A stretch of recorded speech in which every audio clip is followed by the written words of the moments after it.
we will move to session 1 of Islamabad Security Dialogue.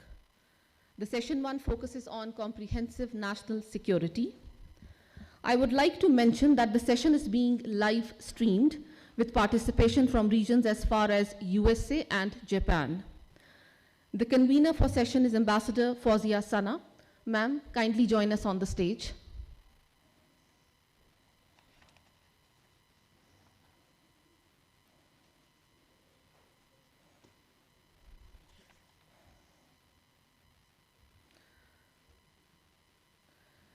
Ambassador Fawzia is the Director, Global and Regional Studies, Institute for Strategic Studies, Research and Analysis, National Defense University, Islamabad. She has served as Pakistan's ambassador to Portugal, Singapore, and Netherlands. Ambassador Fawzia, ma'am, kindly start with the session proceedings.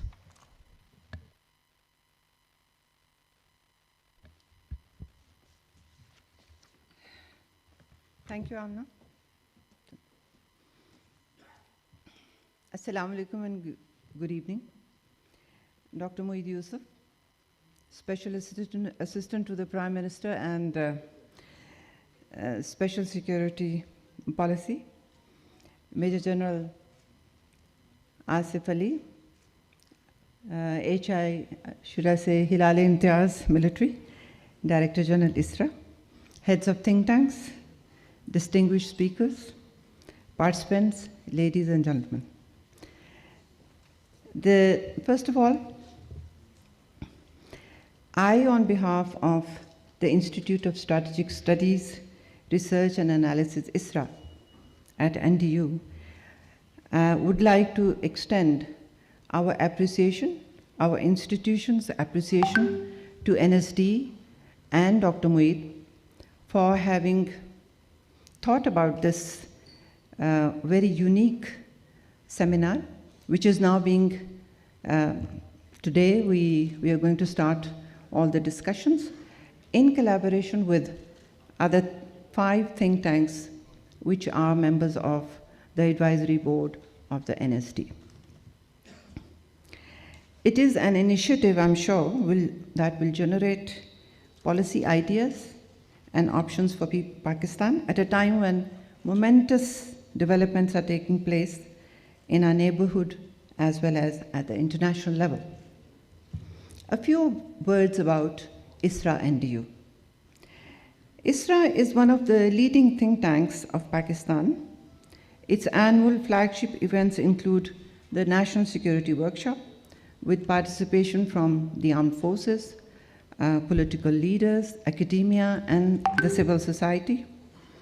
Other annual events are the International Workshop on Leadership and Security, International CPAC Workshop, National Media Workshop, and Command and Leadership Program.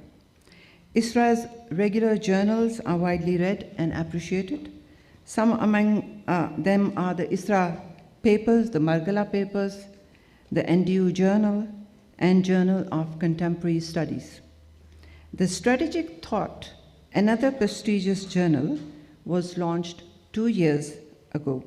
All these journals are HEC recognized in X and C categories. ISRA is the only think tank that has a center of excellence in international law in the public sector.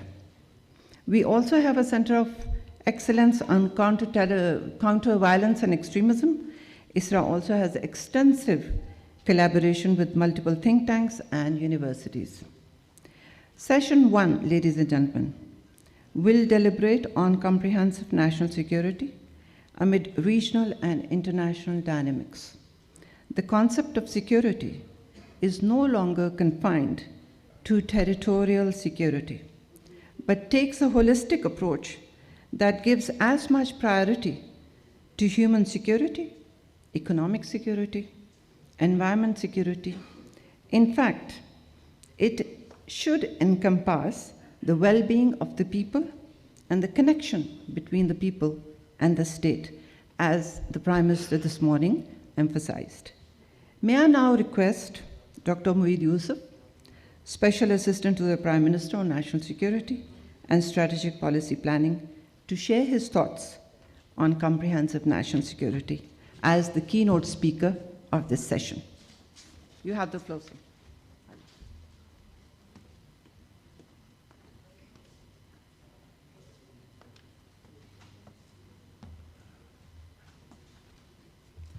Assalamu alaikum. Good afternoon, and I think good morning and good evening, depending on where you are. First of all, it's not my role as the speaker, but let me once again take this opportunity to thank the National Security Committee's Advisory Board, the 5 think tanks that are involved with us, CAS, ISSI, ISRAT, NDU, IPRI and IRS for making this possible. There's a lot of conversation about the National Security Division since morning, but frankly, if these 5 institutions weren't doing this with us, we won't be here. So once again, thank you very much. In terms of the topic, let me just begin by saying that this comprehensive security framework that the Prime Minister spoke about this morning, we're speaking about here and will do till tomorrow, is not an invention. There's nothing new here. This has been talked about for years and years, even in Pakistan, both colloquially and in the policy world. The difference being that perhaps it hasn't become part of the institutional and muscle memory as it may have in some other countries. In fact, I would argue, in the spirit of candor, that we've had in Pakistan this guns versus butter debate for way too long that actually pits the 2 pillars of national security, traditional and non-traditional, against each other, which I think is a misnomer to begin with, because actually, at the end of the day, you are priming yourself for a fairly antagonistic debate and talking about this as if there's a substitution, an either-or framework that you apply to national security. That actually cannot happen in any country as important, as large as Pakistan. The one deficiency that I would admit, perhaps, is that we have not had this strategic vision, which is essentially comprehensive security framework in any country, in one place, in one document, signed by everybody in a way that there's consensus, such that the debate is not about one pillar of the national security is right or the other, but the debate is how to achieve comprehensive national security. We've not had a national security policy document in one place in the past 73 years, which is essentially the umbrella that provides that strategic vision and direction to any country. This happens to be the National Security Division's formal task. One of our formal tasks is to actually put this document together. So let me just lay out, in my view at least, what this framework looks like. First of all, I don't need to remind the audience that must be tuning in that comprehensive security is essentially a combination of traditional and non-traditional security.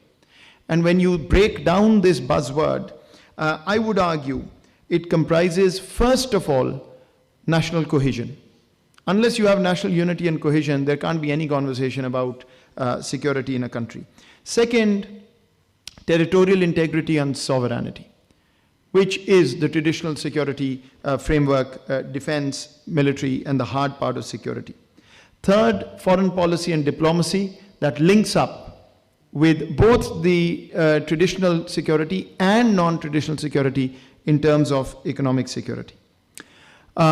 The non-traditional security framework has economic security, which is essentially, as the Prime Minister also put it this morning, the national resource pie, the size of that pie, the macroeconomic stability and growth. And then human security, which includes everything from food security to climate security to water security. And in today's world, we can't forget health and pandemics. Who would have thought that we would be having a conversation about pandemics as a principal element of national security for the entire world, actually, global security?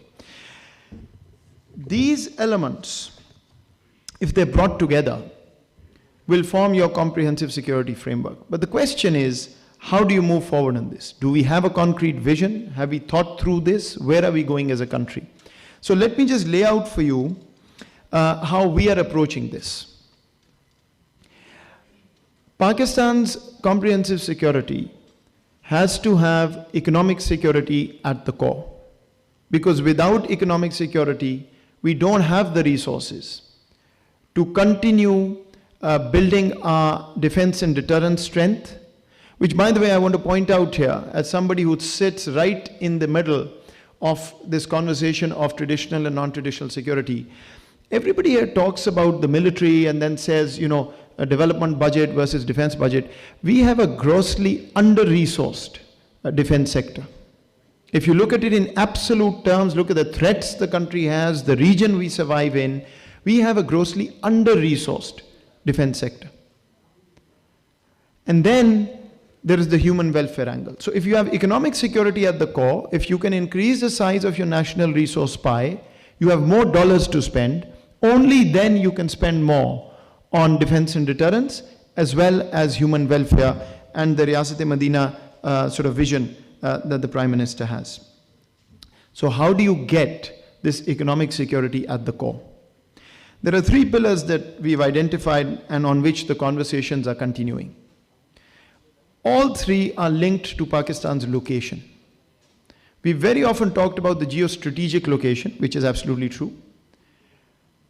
But we also need to talk more and more about our geo-economic location. And the pillars for that are number one, connectivity, which again was spoken to this morning by the Prime Minister. Number two, development partnerships. And number three, regional peace. The first two can't be achieved without regional peace. That's just the reality we have to live with. In terms of connectivity, there was much said this morning, but for those of you who didn't tune into that session, we talk about peace in Afghanistan because Central Asia is critical in terms of both energy and connectivity for Pakistan. CPEC is the single best example of North-South connectivity, and inshallah will continue going from strength to strength. And then the Prime Minister spoke about this morning, eastward connectivity, and the reasons that can't happen till our eastern neighbor creates that enabling environment that may allow forward movement. At this point, forestalled, unfortunately, because of the behavior on the other side. In terms of development partnerships, the word I want to stress on is partnership, not assistance. The reason I say that is, even though Pakistan, of course, will require foreign assistance for the foreseeable future, the conversation has to be about co-investment. The conversation has to be about using Pakistan's economic incentives to come and invest in this country. It has to be about economic outreach and increasing Pakistan's global economic footprint. It can't be about assistance if we really want a sustainable, comprehensive security paradigm. And third, and perhaps most important and the prerequisite, is regional peace. And again, you've heard again and again from Pakistan and Pakistani leaders, both civil and military, talking about peace being the ultimate goal, and we striving for peace, but without compromising on any core national interest. I want to repeat this because there's been a lot of media coverage on this in the last 2 or 3 weeks, and some unfortunate. There is absolutely no question about Pakistan's intent or on its core national security interests. But beyond that, the conversation is about peace if the right enabling environment is created, and that in both Afghanistan and India has to be created by others for us to move forward. Two more things. One, yes, I've said all of this. This sounds good. Yes, it seems like there's been thinking on this idea of economic security and comprehensive security. But frankly, how do we get there in such a constrained environment? And the answer I always provide is that the genius of policy is to find ways to get to your goals in a constrained environment. If you have unlimited resources, there's no conversation to be had. So the national leadership is very much on the same page on this. There is a consensus in terms of moving forward. Sometimes we are very reluctant to see the positive side of things, But I could stand there for the next half an hour and tell you all the policies that have been implemented by this government with consensus, moving the needle towards this comprehensive security framework. So this is work in progress already. And inshallah, we'll continue in that direction. Finally, let me just say that at the end of the day, this all boils down to a cultural shift in terms of how we think and how we approach policy.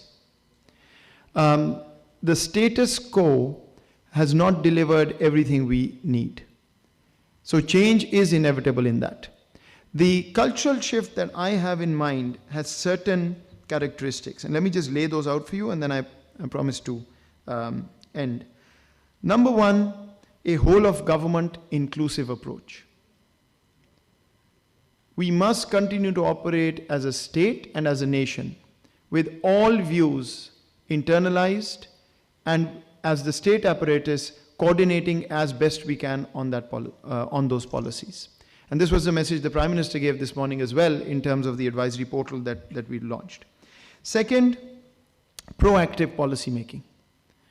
In a fluid environment where great power competition is returning, the world is in flux in terms of the equilibrium, reactive policies will always end up putting us at a loss, especially if we are the ones who are talking about major change.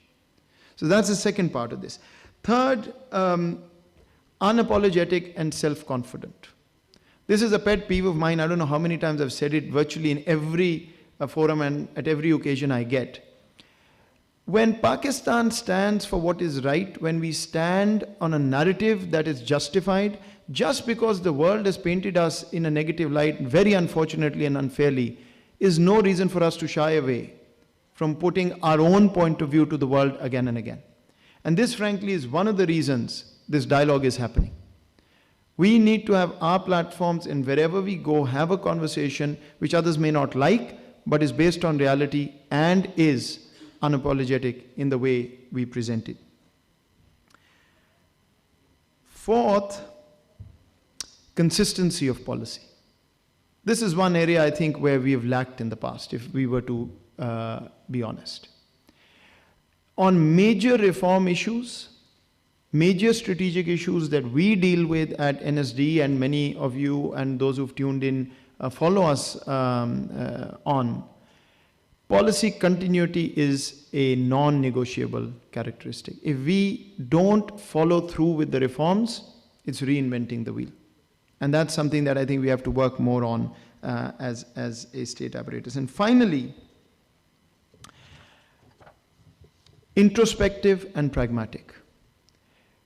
No country in the world that is looking for change for itself can move forward without looking inward, looking at the past, and learning lessons from that.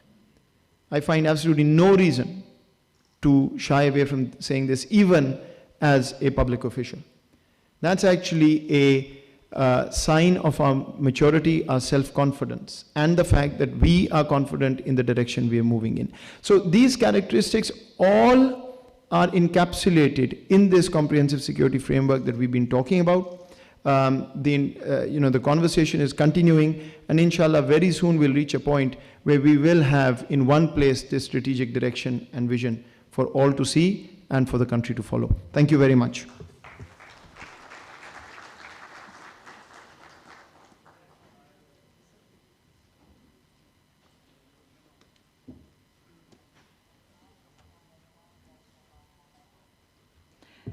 Thank you, Dr. Moid, for a very clear enunciation of the direction towards a comprehensive security policy in Pakistan, and hopefully we'll be following through all these ideas.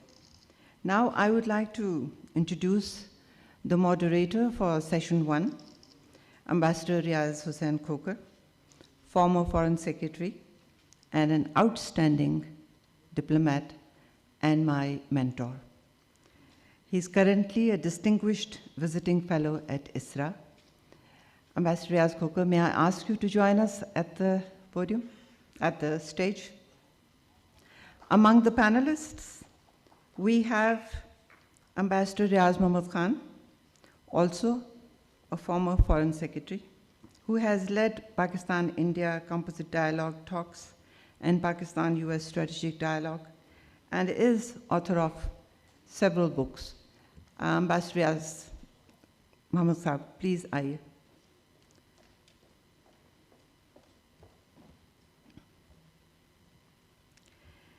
Lieutenant General Amir Riaz has served as Corps Commander 10 Corps and President NDU, and he is considered to be a strategist. And I welcome you, Lieutenant Amir Riaz. General Amir Riaz, please, Tashreef Lai. We'll be joined with on the Zoom by Ambassador Cameron Munter from New York. He is currently the President, East-West Institute, and he was the ambassador, US ambassador to Pakistan from 2010 to 2012. I hope the Zoom link is working. Ambassador Coker, may I then hand over the proceedings to you? Thank you, sir.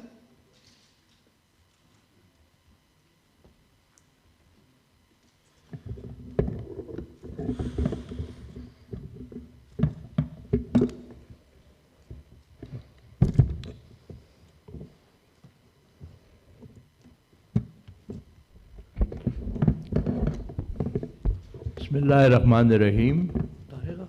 I thank the National Security Division and NDU for having given me the privilege to moderate this particular session. Ladies and gentlemen, here and all those who are going to be joining us virtually, I warmly welcome you to this first session. Fawzia gave a very brief introduction of the panel. May I introduce them a little more. On my right is, of course, Lieutenant General Amir Riaz. There are actually 3 Riazes here. Outstanding military career. He has had command positions. He has commanded 2 corps, which is actually quite a rare compliment. And he was also the president of the National Defense University. I've had the privilege of working with him, and I must say that he's a remarkably outstanding soldier. I think the nation should be grateful to people like him. On my left is my very dear friend, Riaz Mohammad Khan, who has been, and I say this with great love and affection, has been one of the most outstanding foreign secretaries that we've had. He's served in many places, apart from foreign secretary. He was ambassador to China, to European Union, Belgium, Kazakhstan, Kyrgyzstan, etc. But more than that, he's been a brilliant writer. He's written 2 outstanding books, which I would recommend that people should read. One book is about the untying knot about Afghanistan, and the knot, in fact, is getting knottier. So let's see that. The first speaker, and of course, later on, I suppose at some stage, a very good friend and a very distinguished American diplomat who has served in Pakistan, Ambassador Cameron Munter. He's already on. Well, good. Wonderful. A great friend of Pakistan, and we miss you a lot, you and your wonderful wife. He's again had a very outstanding diplomatic career. He was also the president of the East-West Institute, a think tank, and he has served in many, many difficult areas, including Syria, Iraq, and of course Pakistan, I wouldn't categorize that as difficult because I think we had a lot of fun when you were here. So we are delighted to have you with us. And our warmest regards to Madam Munter. The first, well, you know, this morning we had the privilege of hearing the Prime Minister, who explained his vision of national security very succinctly. He gave some definitions, some directions. And now, only now, we heard the Special Assistant to the Prime Minister, Dr. Moid Yusuf, expand on it. So it's really, the subject is vast. And let me put it this way, that mature countries that are very serious, very strong and stable and sound, usually have a national security plan, like the United States. I think many other countries have, including our neighbor India also has some kind of a plan. So I think we need to examine this thing from all point of views. You're so right, Dr. Yusuf, that it's no longer a question of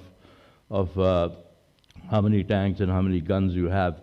National security is now a huge spectrum, covers all aspects of the nation's activities, and particularly the emphasis being on the welfare and the welfare and of the common man, and bringing about a fair and equitable society in the country. So national security is a huge subject. In this context, let me now invite our first speaker, General Riaz, on the question of the subject that he's going to speak on is geostrategic compulsions, challenge in a transforming global and regional environment. As you all know that the world is in a flux, and due to the 4 years of President Trump, in fact, there has been far more, shall we say, chaos in the world, because he's probably the only president who has been very aggressive when it comes to naming what he called enemies or adversaries, etc. So we have a huge subject before us, and I would request General Riaz to go first on the subject that I've identified.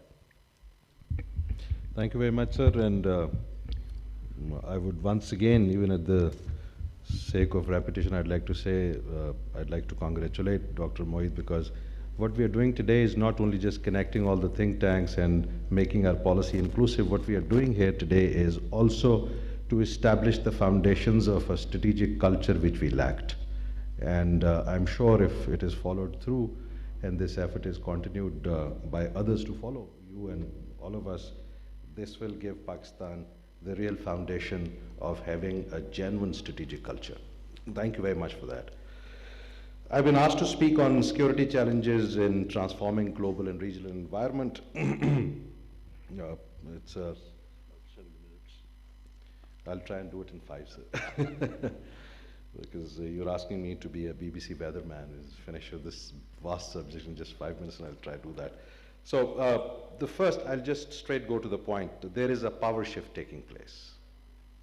Dr. Moid said that the great power competition is returning. It has returned.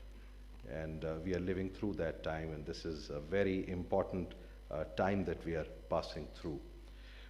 And I hope this power shift from the west to the east does not fall into that Thucydides trap. And the Americans and the Chinese have the grit and the intellectual capacity to sort it out in a much better way. But as of today, it seems to be resulting in very serious and intense competition between US and China. And Pakistan has a strategic relationship with China, which is steadily expanding.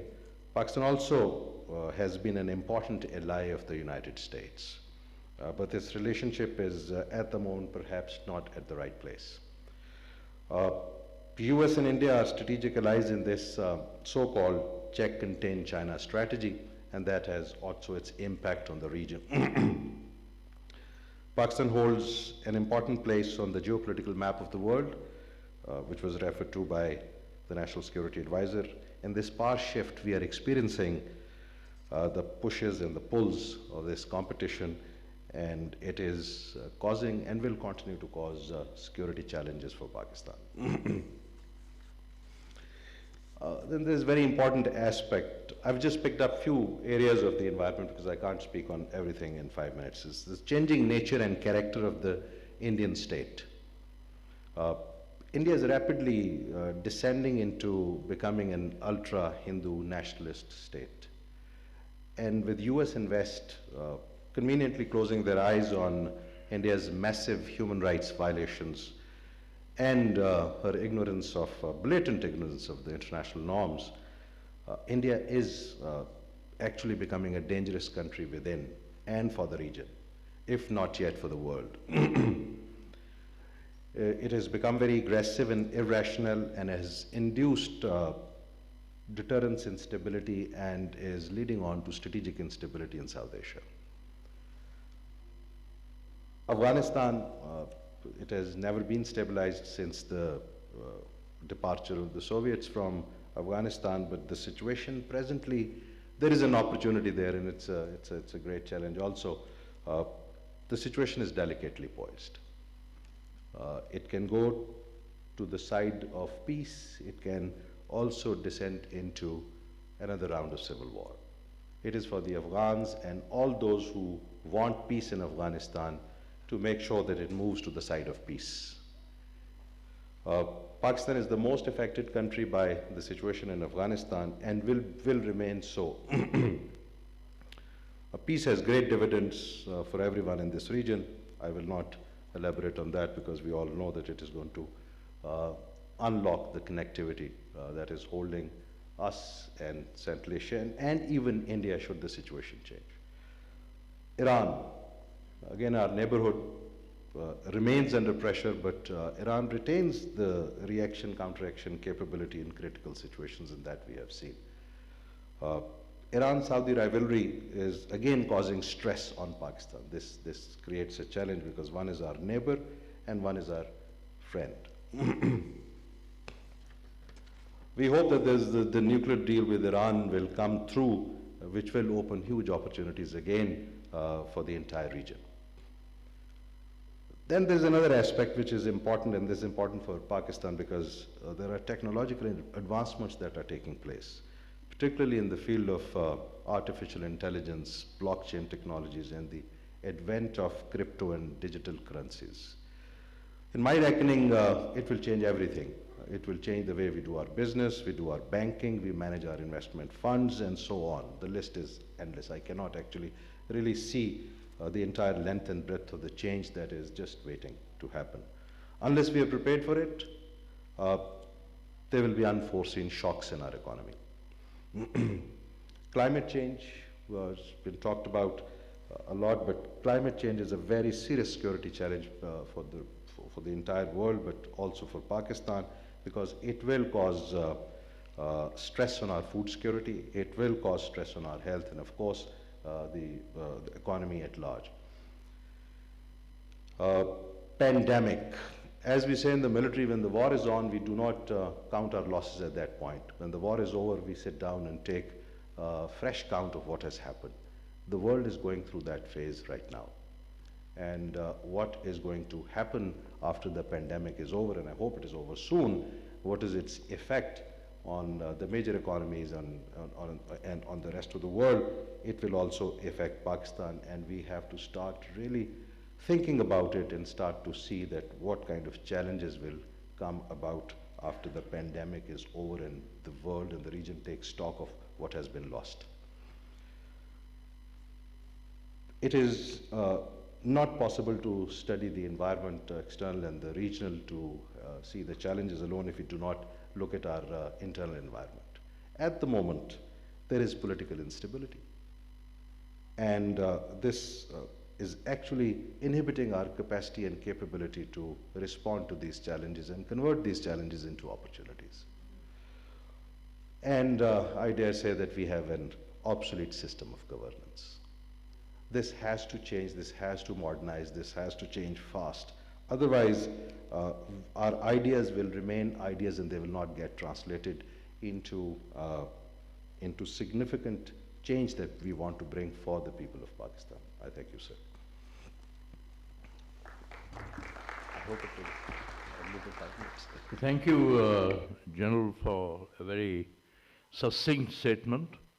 May I ask you a few questions that arise in my mind? Number one, as you know, the US administration has come up with its own national security guideline recently, and I noticed that unlike the language that was used in the past by President Trump, the national security guidance paper uses words like competition, cooperation, but they have not defined China in the terms of being an enemy.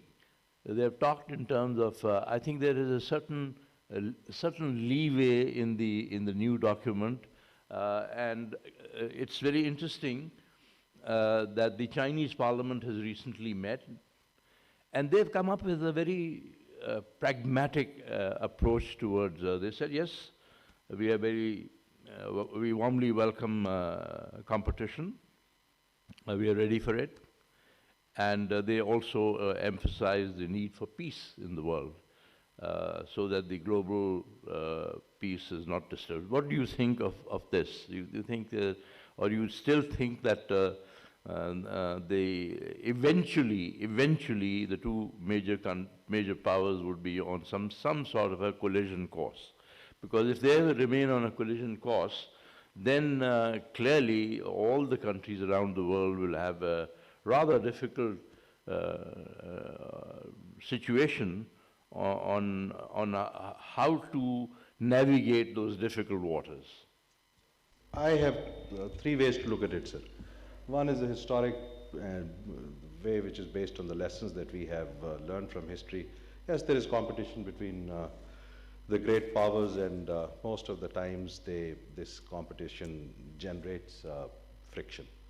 But then the second way that I want to think about this competition is that Americans and the Chinese perhaps both have the sagacity to resolve it without affecting themselves and the rest of the world.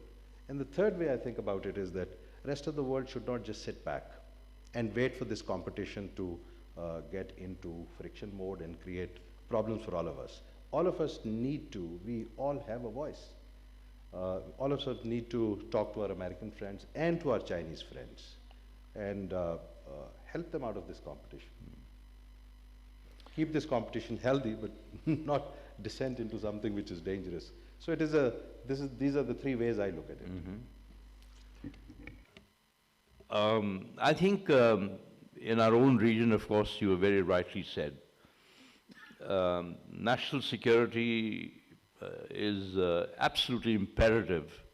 We need a direction, we need a guidance, we need a plan, very rightly so. But I think you did mention this thing that, quite frankly, Pakistan is, you know, unfortunately, the political climate in Pakistan is at the moment certainly not very conducive, and that has created a series of other problems. And I'm sure that the Prime Minister himself and his advisors and others who are stakeholders in national security would make an attempt to bring in, you know, the spectrum of political parties to share this thing, because there has to be a national consensus on this particular document, because as a government alone cannot really draw it up. So I think this is a very valid point. Secondly, you know, there are, in the United States, there is a debate going on, and clearly hostility with China has become a small industry. I mean, you know, it's sort of thriving. But at the same time, there are people who certainly the new administration has appointed people who have great experience of China and great experience of Russia, which is also an assertive power now.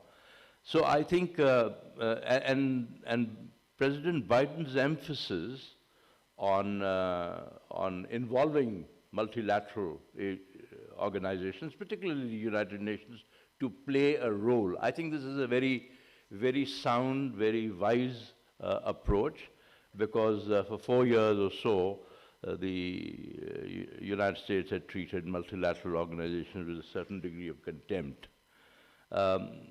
I would say that, for us, the critical region is South Asia and the Middle East and the Central Asia, and as very rightly put by Dr. Moid Yusuf, we are at a crossroad, not only geopolitically, but perhaps also the opportunities for exploiting geo-economic sort of opportunities.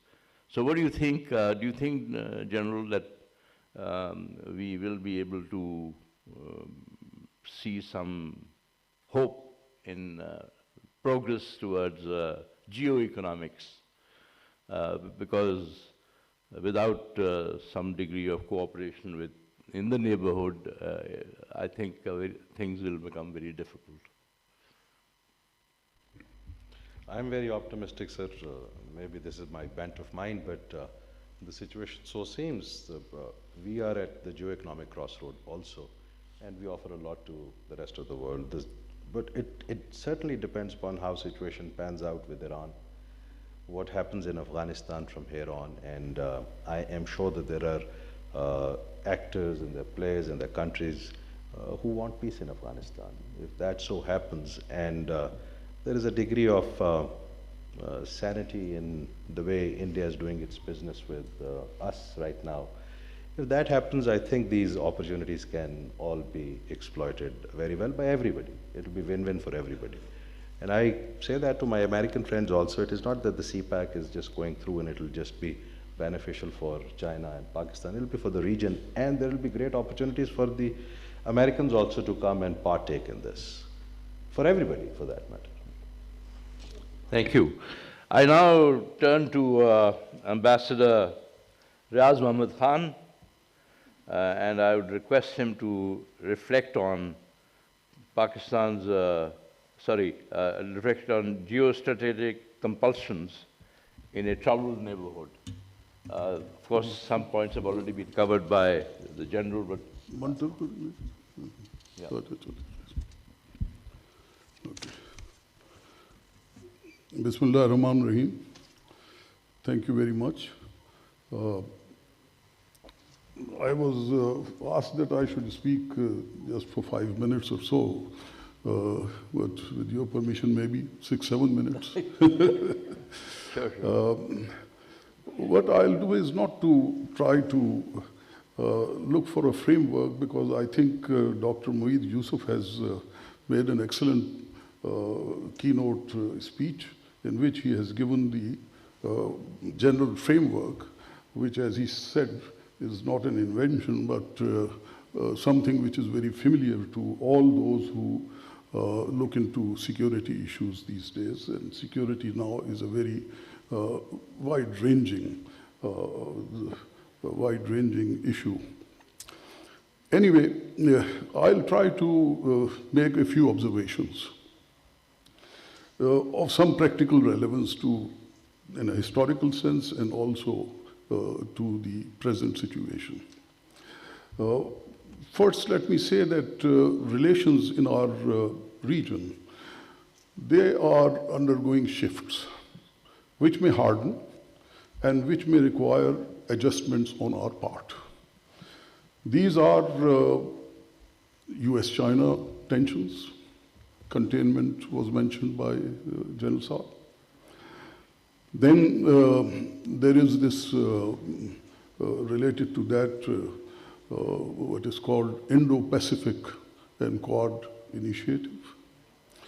Then we have the situation of United States disengaging militarily from Afghanistan. Then the understandings between Israel and GCC countries, which is a new thing. And not the least, the rise of Hindutva-led policies in India under Prime Minister Modi, which have impacted on the plight of Kashmir and Indian Muslims. So these are all very relevant to us. But I'll make a few other observations. One is there is this, these days, a lot of talk about geoeconomics and geopolitics. To my mind, geopolitics is integral to the location and external environment of a country, whereas geoeconomics essentially means leveraging your situation for your economic development. Now, if we look at the past, there have been opportunities vis-a-vis, for example, the relationship with the United States, the earlier containment policies of the Cold War, we had opportunities. Then we had during the Afghan the intervention by the Soviet Union at that time. And thirdly, the so-called war on terror. As I can see, broadly speaking, we took advantage of these opportunities of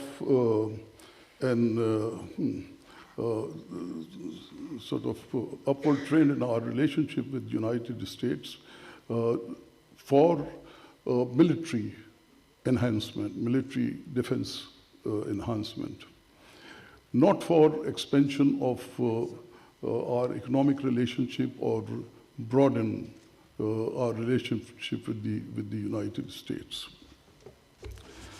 So,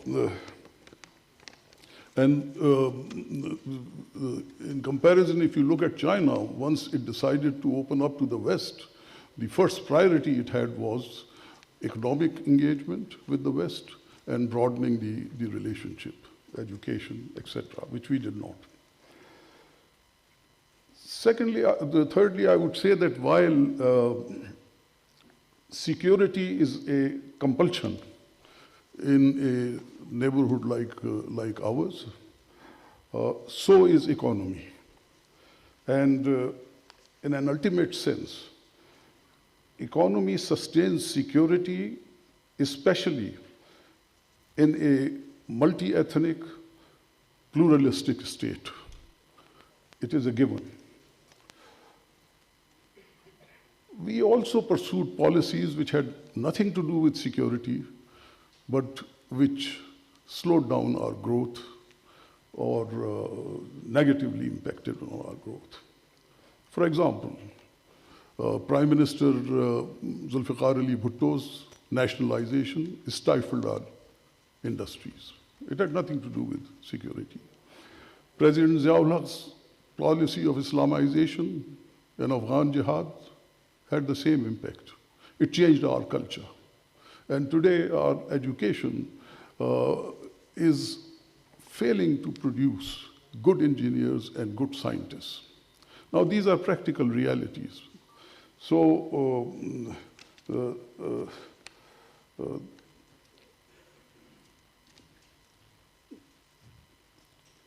yeah, and during those days, the 1980s, under President Zia, we were so engrossed with the Afghan jihad that we completely missed out on the opportunities created by globalization, which were taken advantage first and foremost by China and then Southeast Asia and other countries.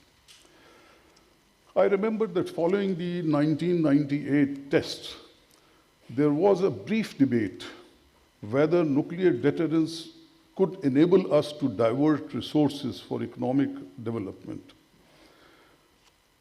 There are also, as we know, less costly alternatives to bolster defensive capability, not offensive capability, but defensive capability.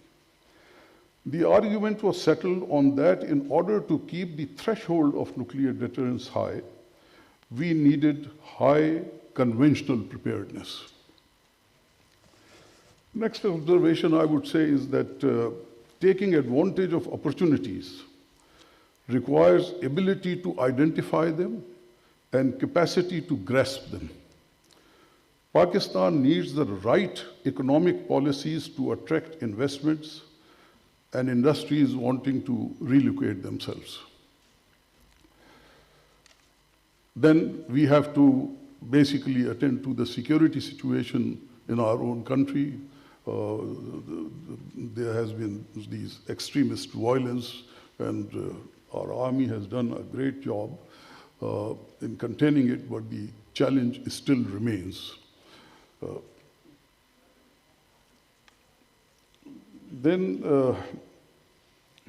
While the North-South corridors are blocked by the Afghan conflict and tensions with India, CPEC needs to be energized with bold policies.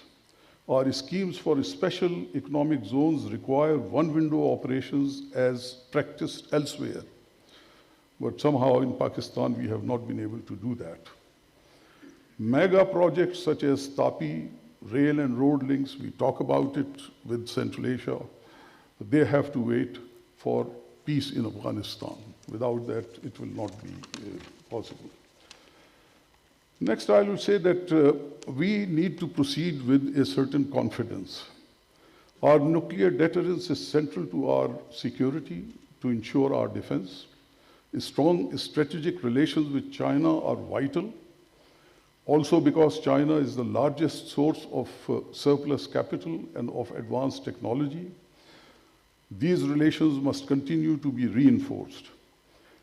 We have shown an abiding interest in good relations with the United States, but the US must appreciate that these cannot be at the cost of our relations with third countries.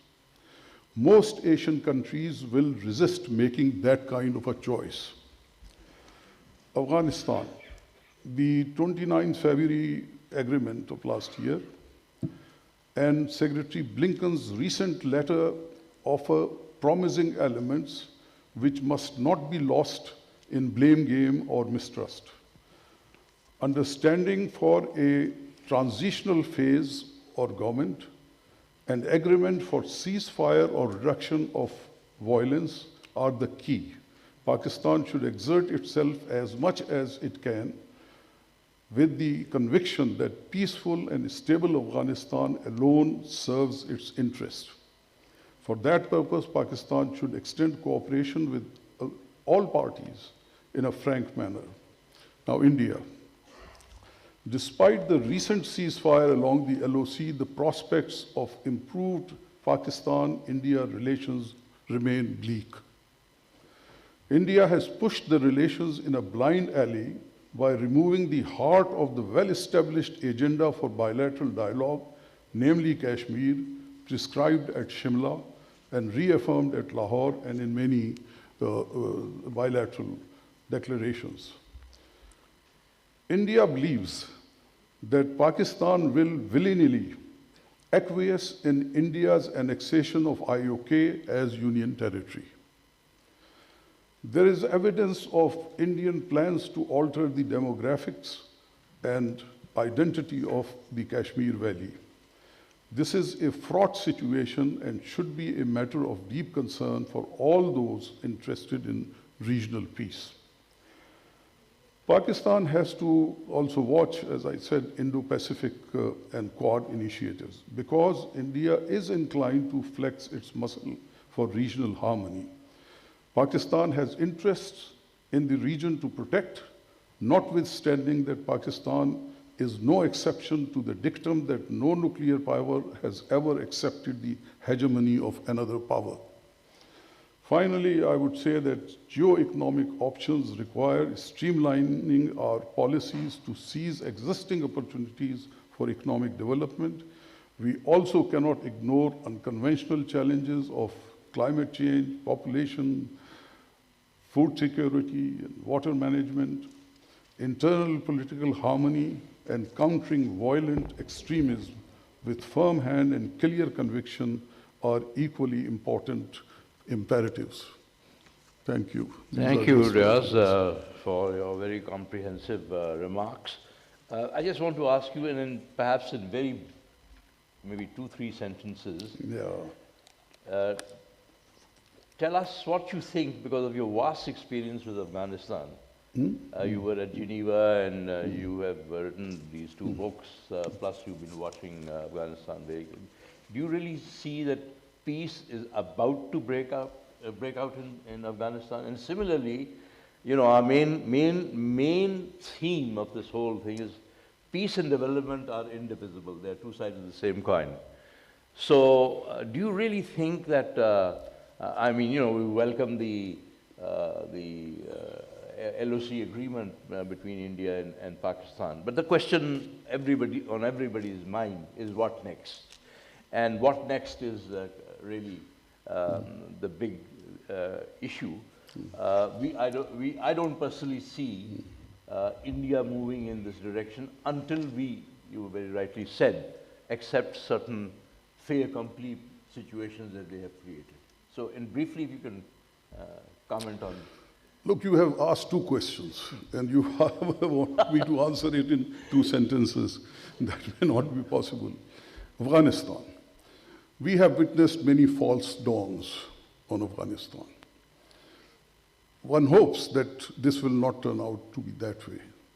The problem is that Afghanistan is fragmented along many lines: ethnic, ideological, political, etc. So basically, so far, there is not a strong and powerful coalition of the Afghans themselves. It has yet to emerge, which can move towards peace and which can counter the forces which are against peace. So, and one other problem that we have as Pakistan, and just not we, but I think the Soviet Union also faced and United States has faced, our policies fell in the divide, ethnic divide in Afghanistan. And we are still suffering from that. So I basically have been an advocate that we should hold back a little bit and we should cooperate on the basis of what is possible and what we are asked to do. Otherwise, we should we should not be eager to be participating in these efforts. We have a role, a cutout role because of geography and demographics, etc., but we should not be keen to play that role, because once you do that, then one party or the other, they have their own suspicions aroused. Now on India, there can be various options. You have mentioned about the LOC. I have already commented on that. I personally don't see that the Indians are prepared to reverse those policies. Unless there is a dramatic, violent movement inside Kashmir, which leads to huge sacrifices on the part of the Kashmiris, and or there is some kind of a tension between Pakistan and India, which verges on escalation to war, then perhaps the international community might intervene, and there would be a question mark as to what would be the nature and character of intervention of the international community. The other possibility is that we try the international to involve the international community to make the life of the Kashmiris much easier. There was a much better opportunity in the past when there was Manmohan Singh. But now one doesn't see, but this is something the international community may be prepared to make a pitch for, but here they would assume that Pakistan ipso facto is basically reconciling or acquiescing in what has happened. Thank you. May I now invite our very good friend, Ambassador give us his views as a friend of Pakistan on Pakistan's security imperatives, a view from abroad. Ambassador Munter, really we look forward to your advice and we look forward to suggestions that you can make on how Pakistan and the United States can maintain a working relationship of friendship. You know, we've had difficult times. You've been in the middle of it a number of occasions. You have broad experience, but this is what we would welcome from you, how you see the situation in South Asia and how you see American foreign policy evolving in South Asia. Well, thank you once again, and it's quite an honor to be on this panel with friends. And I'm impressed by the wisdom that has come out so far, the broad thoughts of Moid Yusuf and of General Riaz, Ambassador Riaz, that you have really defined the issues, I think, in a very coherent and straightforward way. Rather than try to think strategically myself, what I'd like to give you is a couple of observations from the American point of view, and I add, I am no longer with the US government. Indeed, I am no longer with the East-West Institute. I am an independent voice, but as you say, a friend of Pakistan. And I want to give you some observations about what has happened and happening with American policy that I think can help to an extent in your definitions or your planning for what's possible ahead. And my brief overall mention here, which may seem enigmatic, is Pakistan has lost a great deal of importance in the minds of the leadership in Washington. What that means is that for 70 years, Pakistan has been seen by its location, and it's important to think of location, as just a geostrategic imperative. That question about location has changed. So let me make 3 points here. First is a point that you've mentioned. There is a focus now on the Indo-Pacific. This is different than making a focus on containing China. I believe there are voices in the Biden administration who are very experienced with China, people like Tony Blinken, people like Bill Burns at the CIA, Lloyd Austin. These people are not trying to say that they will try to stop the Chinese at every corner. They want to figure out where they can cooperate, where they can, but they also feel that they want to resist Chinese, what they see in their mind as malign Chinese behavior where they must. So the Indo-Pacific has been defined then through organizations like the Quad as the organizing principle for the focus of American policy. Now, what does that mean, this first point about the Indo-Pacific? It means that Pakistan has been marginalized. The Indo-Pacific goes from Wagah to Wellington. That is to say, what has been at the center of American policy for many years, that is to say the Middle East, and this is my second point, the Americans are not looking at the Middle East. We can argue whether this is wise or not, but there is a sense of getting out of the so-called forever wars. This is an impulse towards getting out of Afghanistan. And this goes across political boundaries in America. There is a war weariness, a desire to get out of Afghanistan, and perhaps even in an irresponsible way. And I say this as a private citizen. There's a danger of America being irresponsible in getting out of Afghanistan. But it's not just Afghanistan. America is not paying the kind of attention to Iraq that it did. America is not doing in the reconstruction of Syria what it might. America basically will work on the JCPOA, and America will work on transformation of energy to a post-oil world. And that will change the way it looks at the Middle East. But what that means is that Pakistan, which was an integral part of these issues, Pakistan is on the far side now of the line of vision of the people in America who are looking at the Indo-Pacific. So the first point, Indo-Pacific means Afghanistan is peripheral rather than central.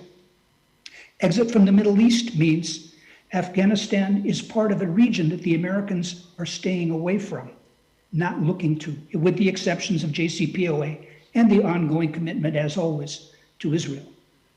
So what does this mean To me, you could say, oh my God, the Americans are basically taking 70 years of working with Pakistan in various ways and just saying, forget it. Well, what I would argue is Americans are going to look differently at Pakistan. This is an advantage, I think. Pakistan has an opportunity to reinvent itself. You don't see in the United States articles about terrorism in Pakistan anymore. You don't read about explosions in Khyber Pakhtunkhwa. You read now and then about some residue issue that comes up. But basically, Pakistan has, and I have told this to Mr. Moid Yusuf, and I hope also to you, Pakistan has a chance to redefine itself, to reinvent itself in the eyes of Americans.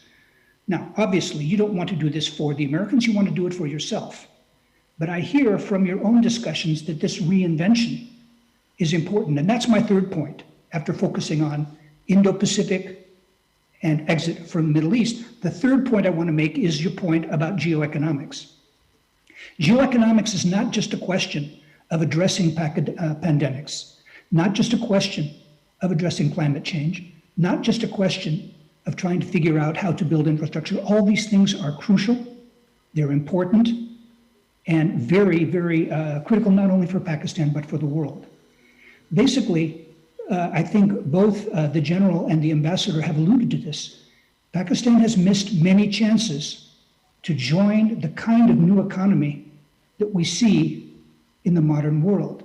The tech-based economy, the services-based economy, the economy based on investment in your universities, the economy that is necessary for political reform so that the people who are running your parliament are not necessarily people who have just agricultural and textile interests and are infused in the lower end value-added industries, but to give a voice to the people in Karachi and Lahore who are tomorrow's leaders in technology, tomorrow's leaders in the new fields like artificial intelligence that will fundamentally change the way that Pakistan works. And this is where Pakistan's centrality and strategic importance, certainly for the United States, will grow if Pakistan becomes a modernized economy. Not because of where it is, but because of what it is. If Pakistan, in my opinion, can make this transformation that I think the Prime Minister, Moid, and all of you have talked about, this transformation away from an economy that has not taken advantage of worldwide trends, if it can, then the question of whether you are physically in or out of the focus of America matters less. The question of whether or not your army faces another army, the traditional political and strategic questions become part of a broader geoeconomic question. So what I'm hoping to see is a time where Pakistan is not under the microscope because Americans are wondering about what happens in Afghanistan. There's going to be less attention to Afghanistan. That Americans are not going to be looking at Pakistan in the way that they looked at the time of the Baghdad Pact, or that they looked at the other times of resisting the Soviet Union. I believe Americans can, if Pakistanis show initiative, look to Pakistanis as a road towards understanding China better. I think Americans can look to Pakistanis, if diplomacy is adept, to open doors with Iran, to build like the other Arab states with Israel, to try to build in high technology. In other words, you have an opportunity to reinvent yourself because American focus is shifting away. And this is not necessarily a bad thing. It allows you to create, I think, a Pakistan that has all of the qualities that Moid Yusuf was talking about. The cohesion and especially the confidence that I think America wants to see in an ally in this region. So that's my message. Thank you. Thank you very much, Ambassador, for a very, very fine presentation and good sound advice. And we really look forward to a constructive, forward-looking, business-like relationship with the United States. I have just one question, and of course, I don't expect you to answer it in very long terms, but there are people in the United States like John Meschmeyer who says that if China-US relations get out of hand and there's confrontation and conflict, then the United States is a superpower and a mean superpower, this is what he said, can force countries in the region to make a choice between either with us or against us. So very briefly, if you can just reflect very quickly on it. Yes, and believe me, let me emphasize this is a very personal assessment, not anything official.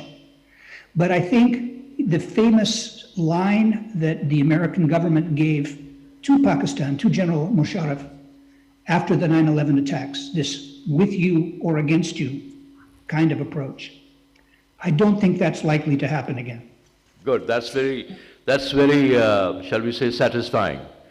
The point here is, though, that it also means that America may not be there to engage on issues, for example, like Kashmir or Central Asia, when you want them. So there's a downside and an upside. Now, ladies and gentlemen, I'd like to open the floor. We have we've got exactly 15 minutes. If there are any questions.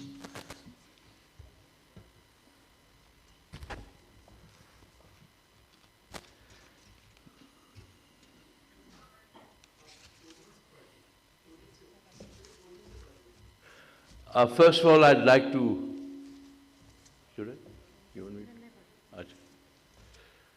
But you know, these are very, sorry, I think they are very long questions, if you don't mind. Question number one, while there is no reason to understate the import of non-traditional security, it must be stressed that traditional security is still very much a threat. With limited sources, how can Pakistan balance the two strands of security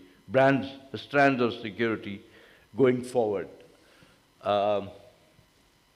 Who would like to, General Saab, would you like to address this question? I think this was addressed very well but of course. by the National Security Advisor that it is very simple. If you do not have the economic resources, your defense without even a fight, it doesn't require somebody to come and take it on, it will gradually start to erode. So, and if your defense is so weak that people can browbeat you because there is a power dynamic in this region, so your economy will not be able to take off. So there has to be a balance, but at the core of it is the economic progress, economic development. If that takes place and the society as a whole is growing, your defense capability will grow alongside. There's an interesting question. But if you allow me to say more. But this is easier said than done. Everybody and anybody can say this, what I said.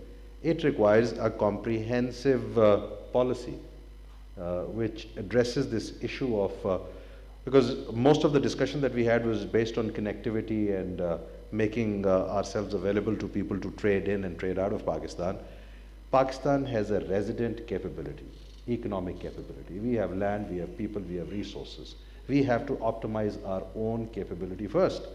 I think the ambassador was also alluding to this, Ambassador Munter, that we need to have this capability homegrown. We have this capability in terms of manpower, in terms of land, in terms of resources, but we have not been able to put it together in a manner that this can be galvanized into an economic development stream.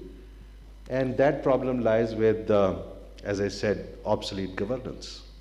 We cannot develop because it's, so this is not the debate. Defense and economy, they go side by side. Economy is the key pillar. If it is not there, if you allow me to use some very basic argument, they say that there are 5 pillars of Islam, 5 basic pillars of our faith. Somebody said the 5 pillars cannot stand. I'm sorry to say this, but this is a fact. Roti is the 6th pillar. If you don't have it, everything evaporates. So this is fundamental. Thank you. There's one interesting question by a gentleman, Burhan, With growing economic disparity between Pakistan and India and modern Indian defense acquisitions, how can we ensure strategic stability in the region? Okay. Like to? Yeah. I think this question and the earlier question, they are linked. Basically, we have to do a lot of introspection as to how best we can enhance our defensive capability and at the same time release or divert resources for economic development. Now here there are examples of many other countries.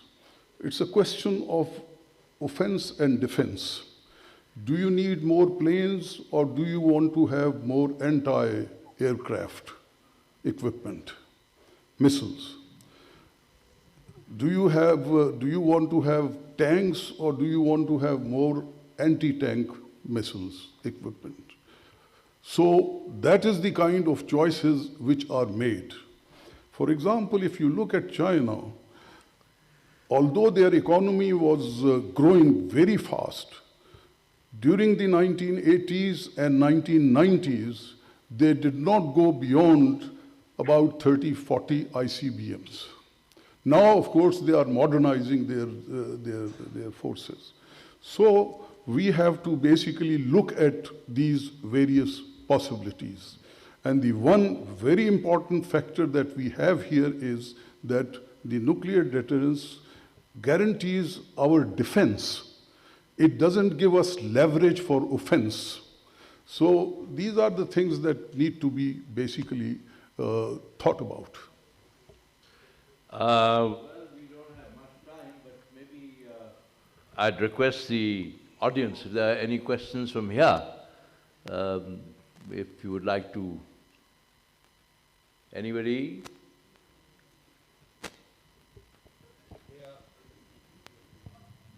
Assalam.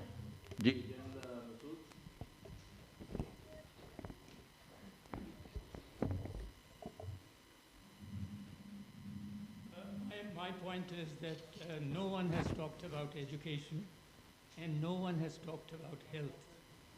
Since morning, no one has talked about infrastructure. I think these are also very important as far as building your country's both defense as well as your other economic capabilities.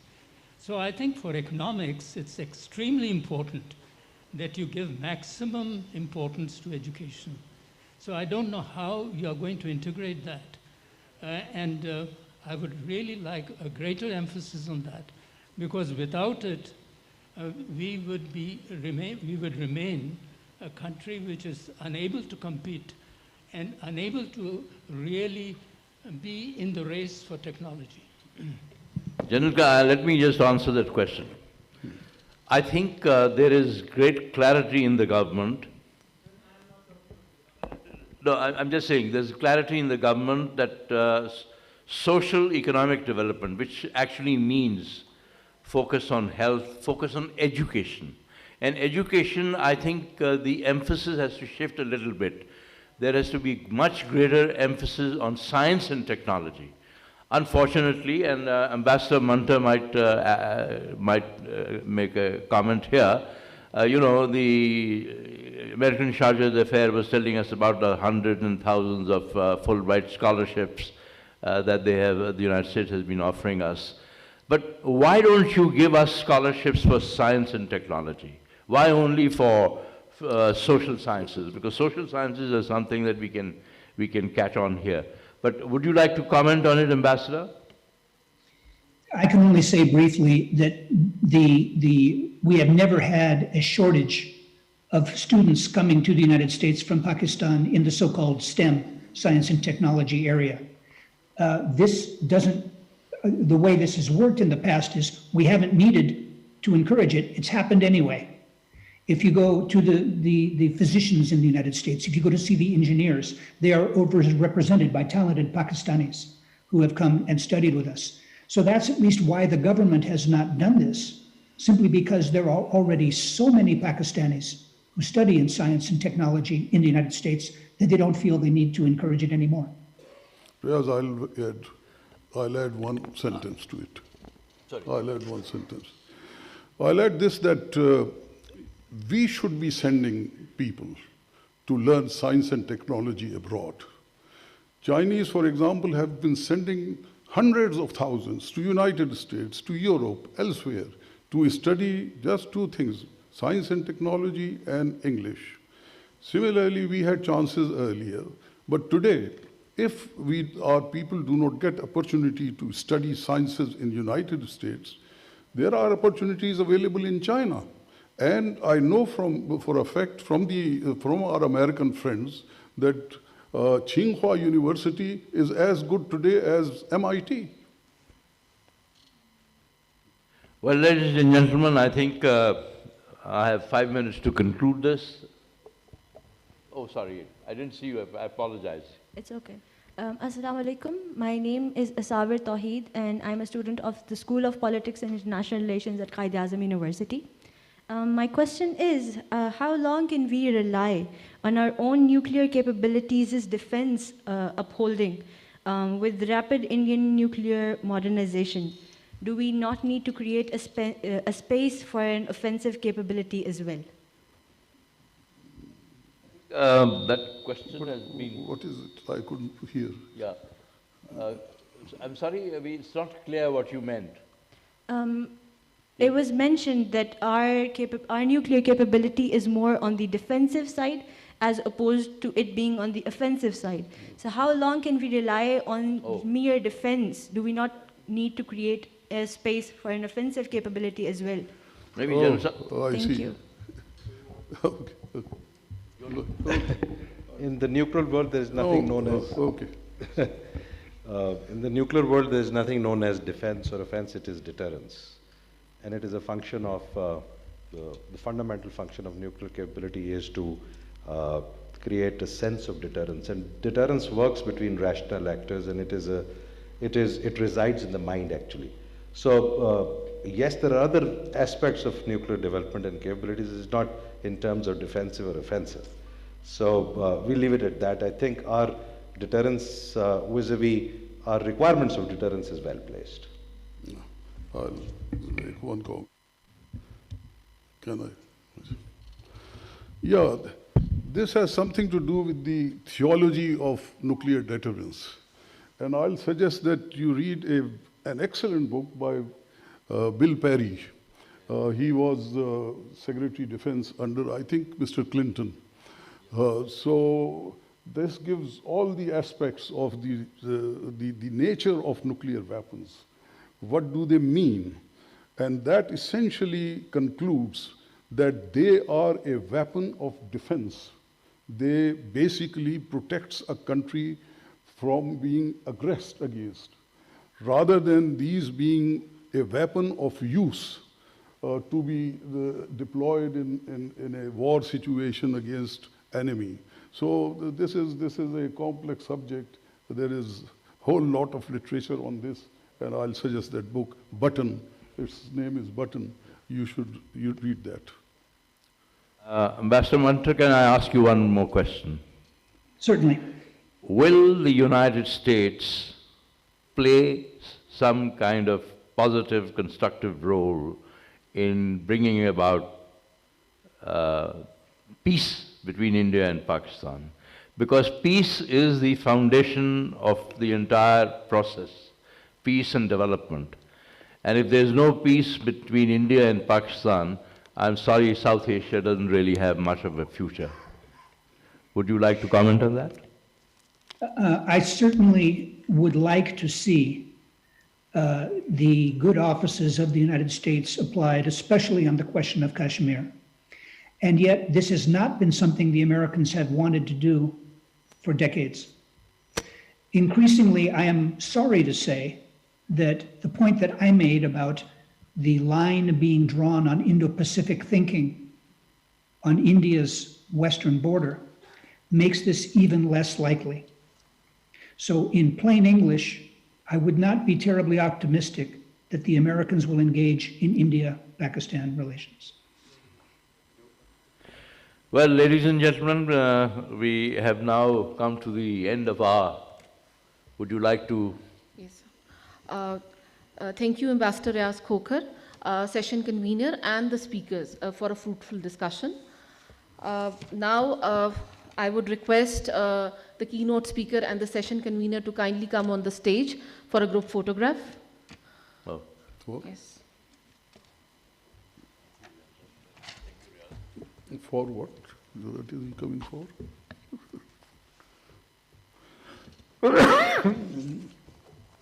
Sorry. Kindly, all the dignitaries are requested to wear the mask.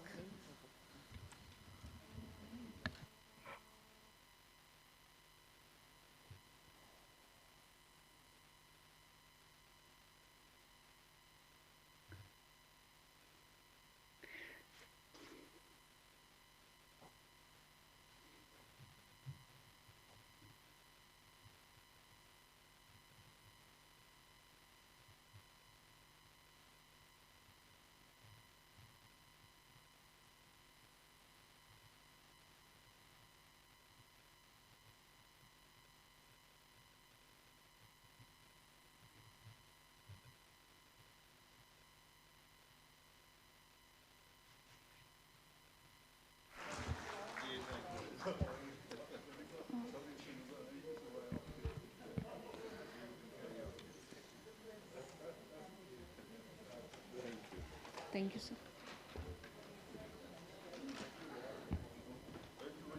Thank you, sir. Now I request everybody to join us for a cup of tea organized outside the auditorium. The second session will start at 6 p.m. Pakistan Standard Time sharp. Thank you.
make sure any announcement by the attention please. Just to bring to your notice that these sessions, especially those who are standing outside, the students and other colleagues, they please stay outside the hall. This session that is going to happen take place now, and all the subsequent sessions are strictly for the organizers and our associates who are organizing this event. All the other individuals, including the students, please stay outside. We have the chairs laid out for you over there, and you can observe and watch the program from the outside. So please don't enter the hall. Thank you.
I just need to make a small announcement.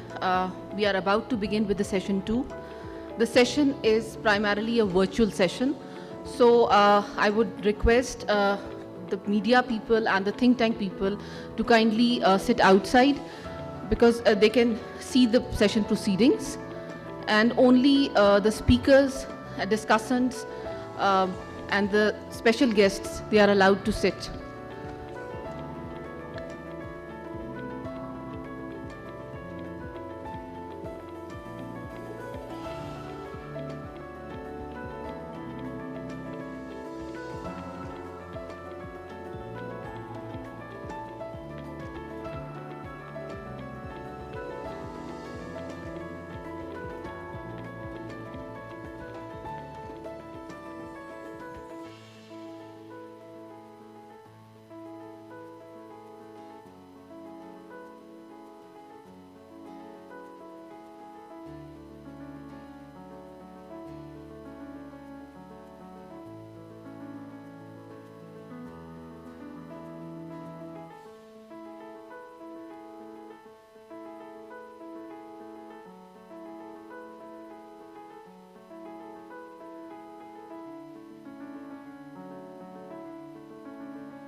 We are about to begin. This session is strictly for the think tank, for the media advisory board and the speakers. And the rest are requested to please sit outside.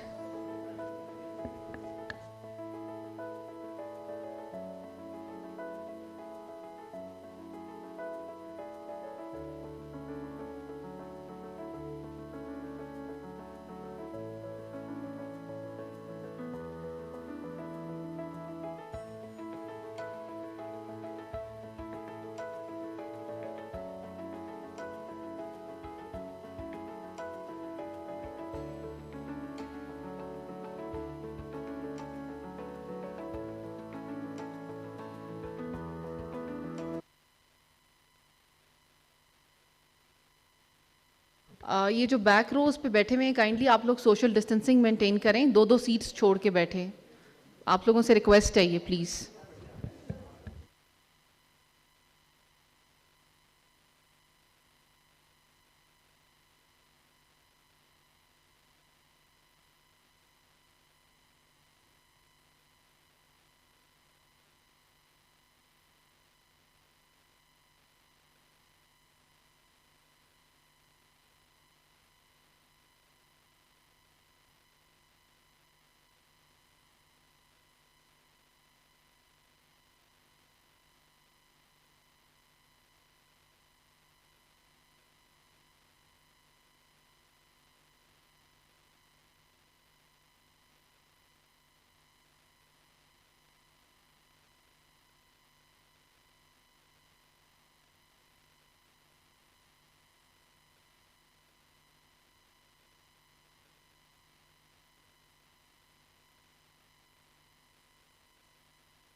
Now we'll start off with the session 2 of the Islamabad Security Dialogue. The session 2 is on economic security at the core. The session will discuss economic security and globalization, sustainable development partnerships in environment and energy, and the economic outreach through economic diplomacy. The session convener is Air Chief Marshal Kaleem Sadat. Sir, kindly join us on the stage.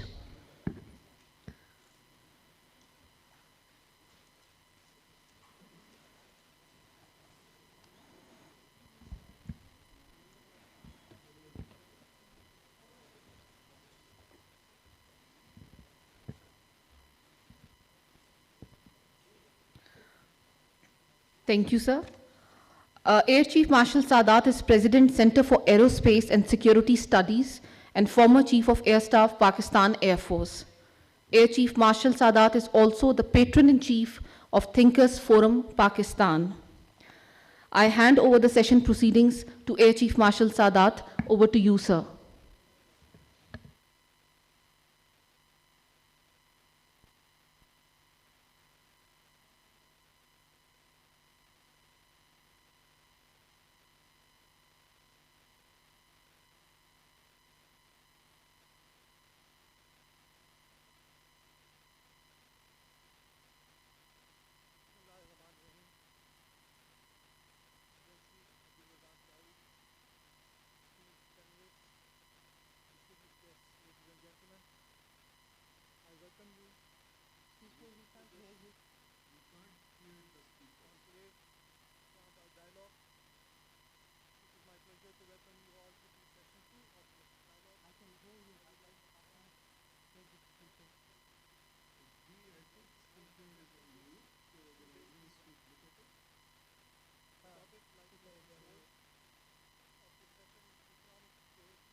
The topic of this session is Economic Security at the Core, a title which reflects the centrality of economic security at the government's vision for an adaptive and all-encompassing security paradigm.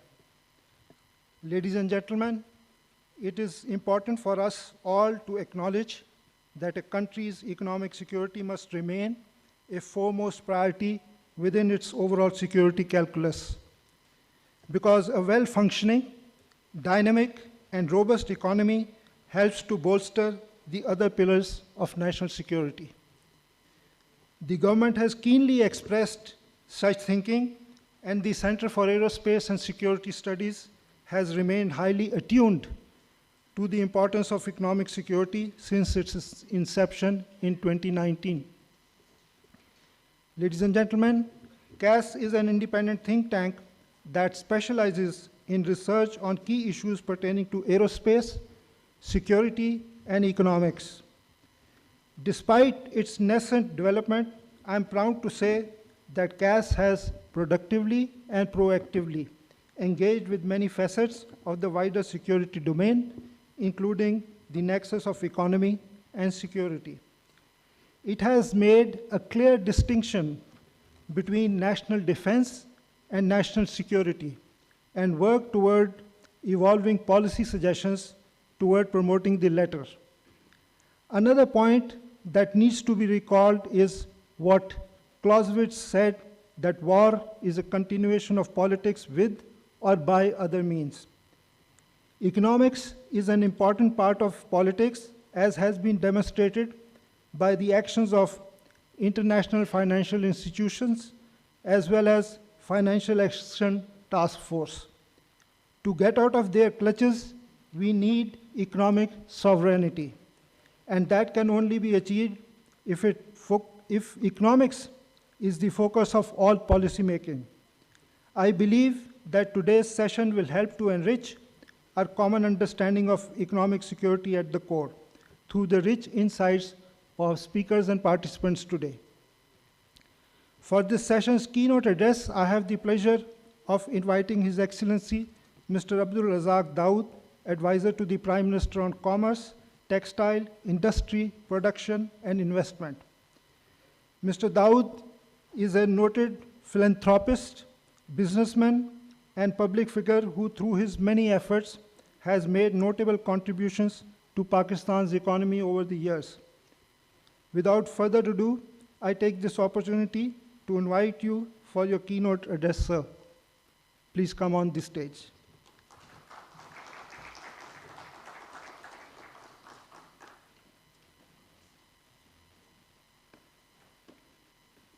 Would you like to speak from here?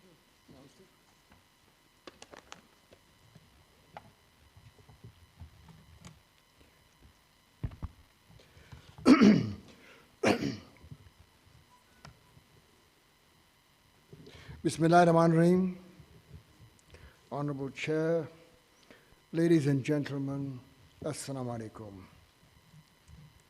It is indeed an honor for me to be here at the Islamabad Security Dialogue to speak about the all-important subject of economic security. The concept of economic security has recently started to getting the attention it deserves here. It is a broad concept, and I will confine myself to a few elements of it, otherwise I'll be talking much longer. Ensuring national security is the primary responsibility of the state, and it is closely related to economic security. A nation's power, influence, and its economic security are deeply intertwined. Economy as the core of its national power, and all other elements revolve around it. I've always believed that in order to strengthen national security, a nation needs economic security. In other words, a strong economy will enhance the country's power, influence, and importance, and hence, through those strengths, strengthen the national security.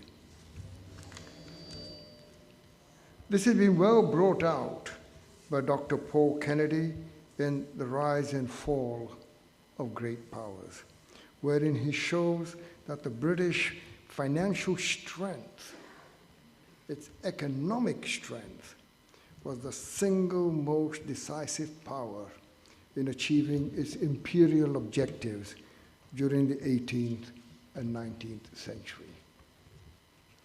History has taught us that economic backwardness, failure to create jobs, thus leads to social conflict, political instability, and therefore weakens the national security.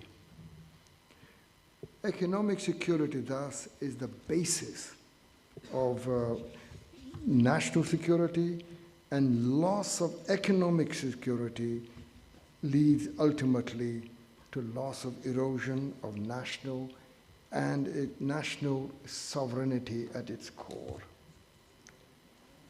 We have recently gone through that. I know the pains this government went through right at the start when we had to go to Saudi Arabia, Qatar, Abu Dhabi, and put your hand out. Where is your national security? Where is your strength? Where is your importance? Where is your influence when you have to ask to be saved? It was a pretty embarrassing situation, and I know the pain the Prime Minister also went through. Nothing demonstrates this better than the disintegration of the Soviet Union. We saw it before our own eyes. It's a classical case of ignoring economic security, culminating in the breakup of the Soviet Union and the loss of national power and security. The meaning of security has evolved and emphasized that it is not the military dimension alone. Rather, it has become a holistic concept. And within that concept, it's the economic part that really holds the key. Ladies and gentlemen, economic security is a complex and multifaceted concept. It is a dynamic concept which is continuously influenced by the changing global environment. I see economic security as a system based on several pillars. There are several pillars on which that economic security stands on. However, I will talk of some of them. I would like to start with industrial security, industrial base as an element of security. To me, it is the core. A nation of our size cannot just depend on importing goods and just being a trader. But we have to, a nation of 200 and odd people, 200 odd million people, we can't, we just cannot survive. And the last few years have shown to us very clearly that you can't do it. It's not possible. And trading and allowing the industrial base to erode, as we did in the last few years before this government came in, is a real, to me, a wake-up call. Security comes through job creation. Security comes through understanding technology and know-how. And if you're up at full employment, your security becomes greater. It's inherent in it. Security comes through a strong engineering base, process industry, IT base. Security comes from a vibrant and a large private sector. And here I want to talk particularly because people don't like it in this country. And I've always felt that this is something that when you look at other countries, and I'll just talk about it, it is an important element of that security. And that is very, very large corporations. And you say to yourself, but how can that be part of the security? Ladies and gentlemen, a vibrant private sector and a very large corporate sector within that private sector is an element of security. Let's look at Korea. Look at India. Look at Malaysia. Look at Thailand. They have large corporations, and I'm talking very large. Just look at China, and this is very interesting. Not many people would probably know it. As China started to grow, as a state policy, they said, we will create large corporate sectors, so large that they will be able to become members of the Fortune 500.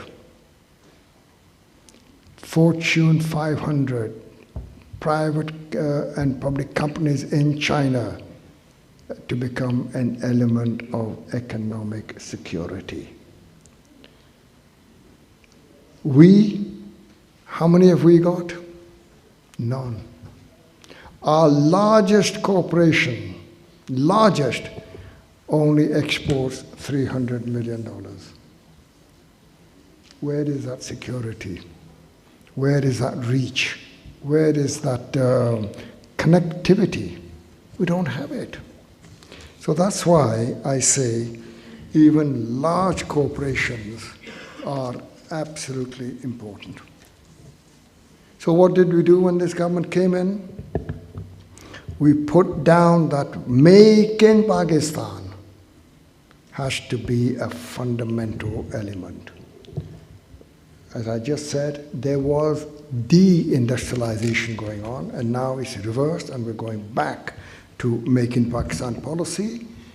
Now, how do we do this?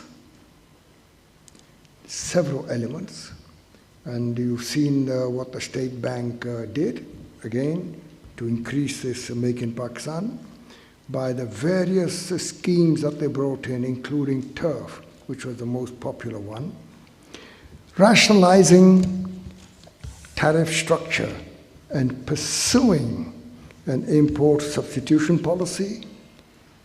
An import substitution policy pursued in time leads to a critical mass inside the country for that particular goods, And once you have that critical mass, then you are ready for exports. And that's how the cycle goes on. So, taking a break from the past, and I will say, taking a break from the past, by embarking and using tariff as a tool to stimulate industrial economic activity in the country, as opposed to revenue-based approach in the past. As a businessman, I have seen it over the last 40 years, how our pursuit of revenue has hampered our industrial base, has hampered our economic development, and with it comes joblessness, etc., etc. So one of the elements was, now let us switch. And I'm happy to say that to pursue this thing, the Prime Minister agreed to transfer the tariff setting from the FBR to the Ministry of Commerce. And now today, it's the Ministry of Commerce that drives it, and it drives it because it wants to increase its industrial base. Well, today, how are we doing? We're nowhere near out of the woods, but the good thing is our direction is absolutely correct. We are now moving in the right direction, though we all know that industrialization is a long-term process. Strong industrial base supported by energy security, food security, both these are a key element of economic security. Energy, food, and agriculture are vital to our economic security. All three of these are absolutely linked together in the context of our geopolitical location. Another interesting thing, again, we are weak on this, and hence our economic security is poor. Most countries build their economic security by trading with their neighbors. Pakistan is one of the weaker countries. Whereas Europeans trade up to 80–90% with their neighbors, we trade 5–7% with our neighbors.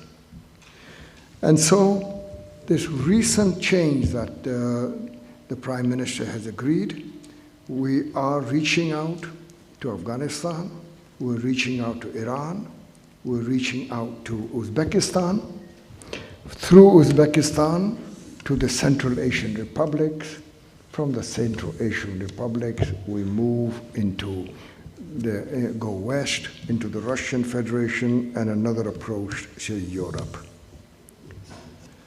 Unless we say to ourselves that we have to look upon Afghanistan as a strategic partner in trade, rather than a strategic depth in our other securities.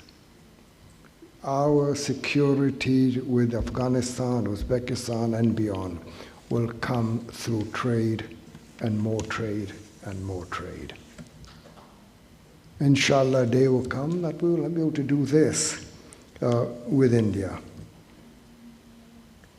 Ladies and gentlemen, this leads to another pillar in our economic security, and that is connectivity. We want to go out, we want to trade, we want to reach out to the world. How are we doing on our connectivity? Connectivity by air, by sea, rail, road, and in today's world, by internet. Pakistan How strong are we when we look at our air linkage, our air connectivity? We know that what the situation is in PIA. Another very weak security that it really bothers me is that Pakistan has only 11 ships of its own which has the Pakistan flag on it. Bangladesh has 250. They were behind us. They have 250 of their own ships plying the oceans. We have 11. Where is our security? Something goes wrong, can we move our goods? We can't. So these are the areas. And another element of security which never comes up in our discussions, and I've been talking to the Prime Minister on this, there are certain elements in our economic thinking where we must always have surplus capacity. Because if we don't have surplus capacity, we will lose a part of our economic security. And if we have surplus capacity as a planned thing, it means we're buying our insurance. What are those? Port capacity. Pakistan can never get itself in a situation where we don't have adequate port capacity. We have it right now. Will we have it 5 years from now? Will we have it 10 years from now? We don't know. But we have to put it in our strategic planning. Internet and bandwidth. In this day and age, if we lose out on that, where are we going to be? All connectivity is through the internet. Surplus electricity and gas. We know what we went through several years ago when there was not enough electricity to run our industry, to have in our homes. Today we have surplus electricity, alhamdulillah, but it's got to be an element of state security, our own economic security, that we must always have surplus electricity. Same thing goes for gas. Another key element in that security and having surpluses, do we have adequate food reserves supported by a strong agriculture? We know what we've gone through in the last 8-9 months, desperately having to import wheat. Suppose the world refused to give us wheat. Where is our economic security? And suppose we had to buy wheat at any price. Where is our economic security? These are all vital elements. The summation of all this ultimately lands on our national balance sheet. So you come to the next pillar, which is our financial security. This financial pillar rests on provisions of a stable and functioning financial system, freedom to implement independent monetary policy, exchange rate stability, internal and external debt, our foreign exchange reserves, and servicing of our international loans. This, to me, is perhaps the most glaring weakness that we have. Financial security is perhaps the most difficult situation we inherited by this government. We've had to go in our history 23 times to the IMF since independence. 23 times. Where is our security when we always have to go for a bailout?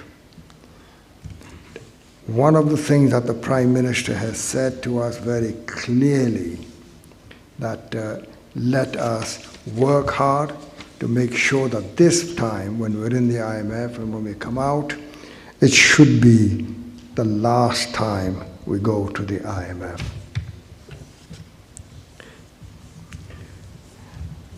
Going to the IMF is a classical example of erosion of national sovereignty due to economic insecurity. The government has set an objective, as I've just said, that we will do this. And then, with all these elements, the next one that connects it all to the world is our economic diplomacy. The objective of our foreign policy has to be to create and further our economic security.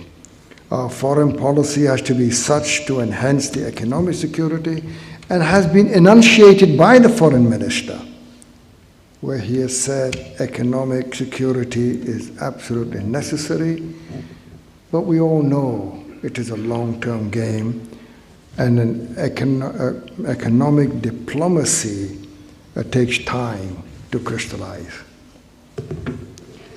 Ladies and gentlemen, in the end, I would like to say that Pakistan has been endowed with a strategic location.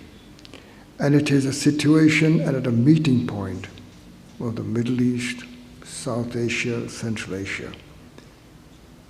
But during the course of our history, we have mostly suffered because of our strategic location. Time has now come to take advantage of our location instead of suffering because of it, but we use it as an advantage to us through our foreign policy. Our geostrategic location has to be complemented with geoeconomics. I would also like to propose that this forum should come up with its recommendation to further enhance the economic security of Pakistan. In particular, I would request that we come up with an economic security index along with a forecasting model, as we can have some basis on which we can have a debate through the various think tanks, is how are we doing on that security index.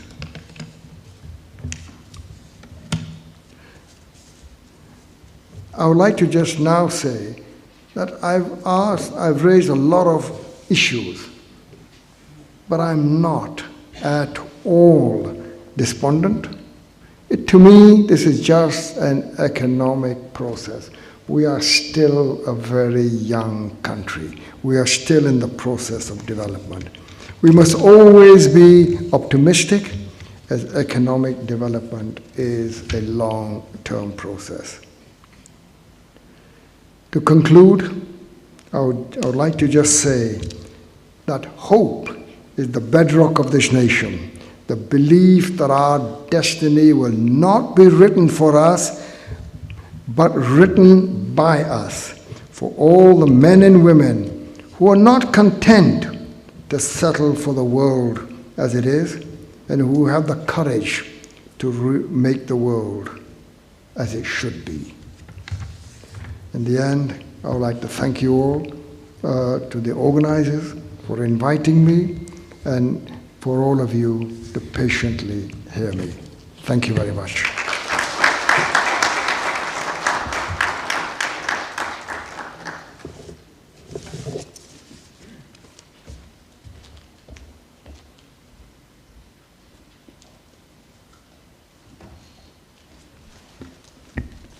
Honorable Ministers, ladies and gentlemen, the Honorable Minister has very succinctly outlined the challenges. He's described the deficiencies which impinge on our national security, and he's also highlighted what the government is trying to do to rectify the situation, and he's also set an agenda for us to develop further, to create recommendations for creating a security index, economic security index. So it was a complete message, and we hope that we would be able to work on this. And now we move on to the remainder part of our session. I would like to call upon Dr. Usman Chauhan, who is the moderator of today's session, to introduce the other speakers and carry on the proceedings from there on.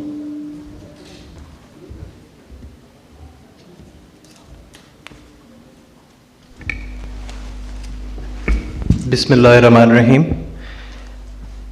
Air Chief Marshal Kaleem Saadat Saab, President Cass, Honorable His Excellency Razak Dawood, you have set a great tone for what is a complex question, economic security. Because the tone has been set so rigorously, my remarks before introducing our distinguished speaker, Dr. Shamshad Akhtar Sahiba, are succinct.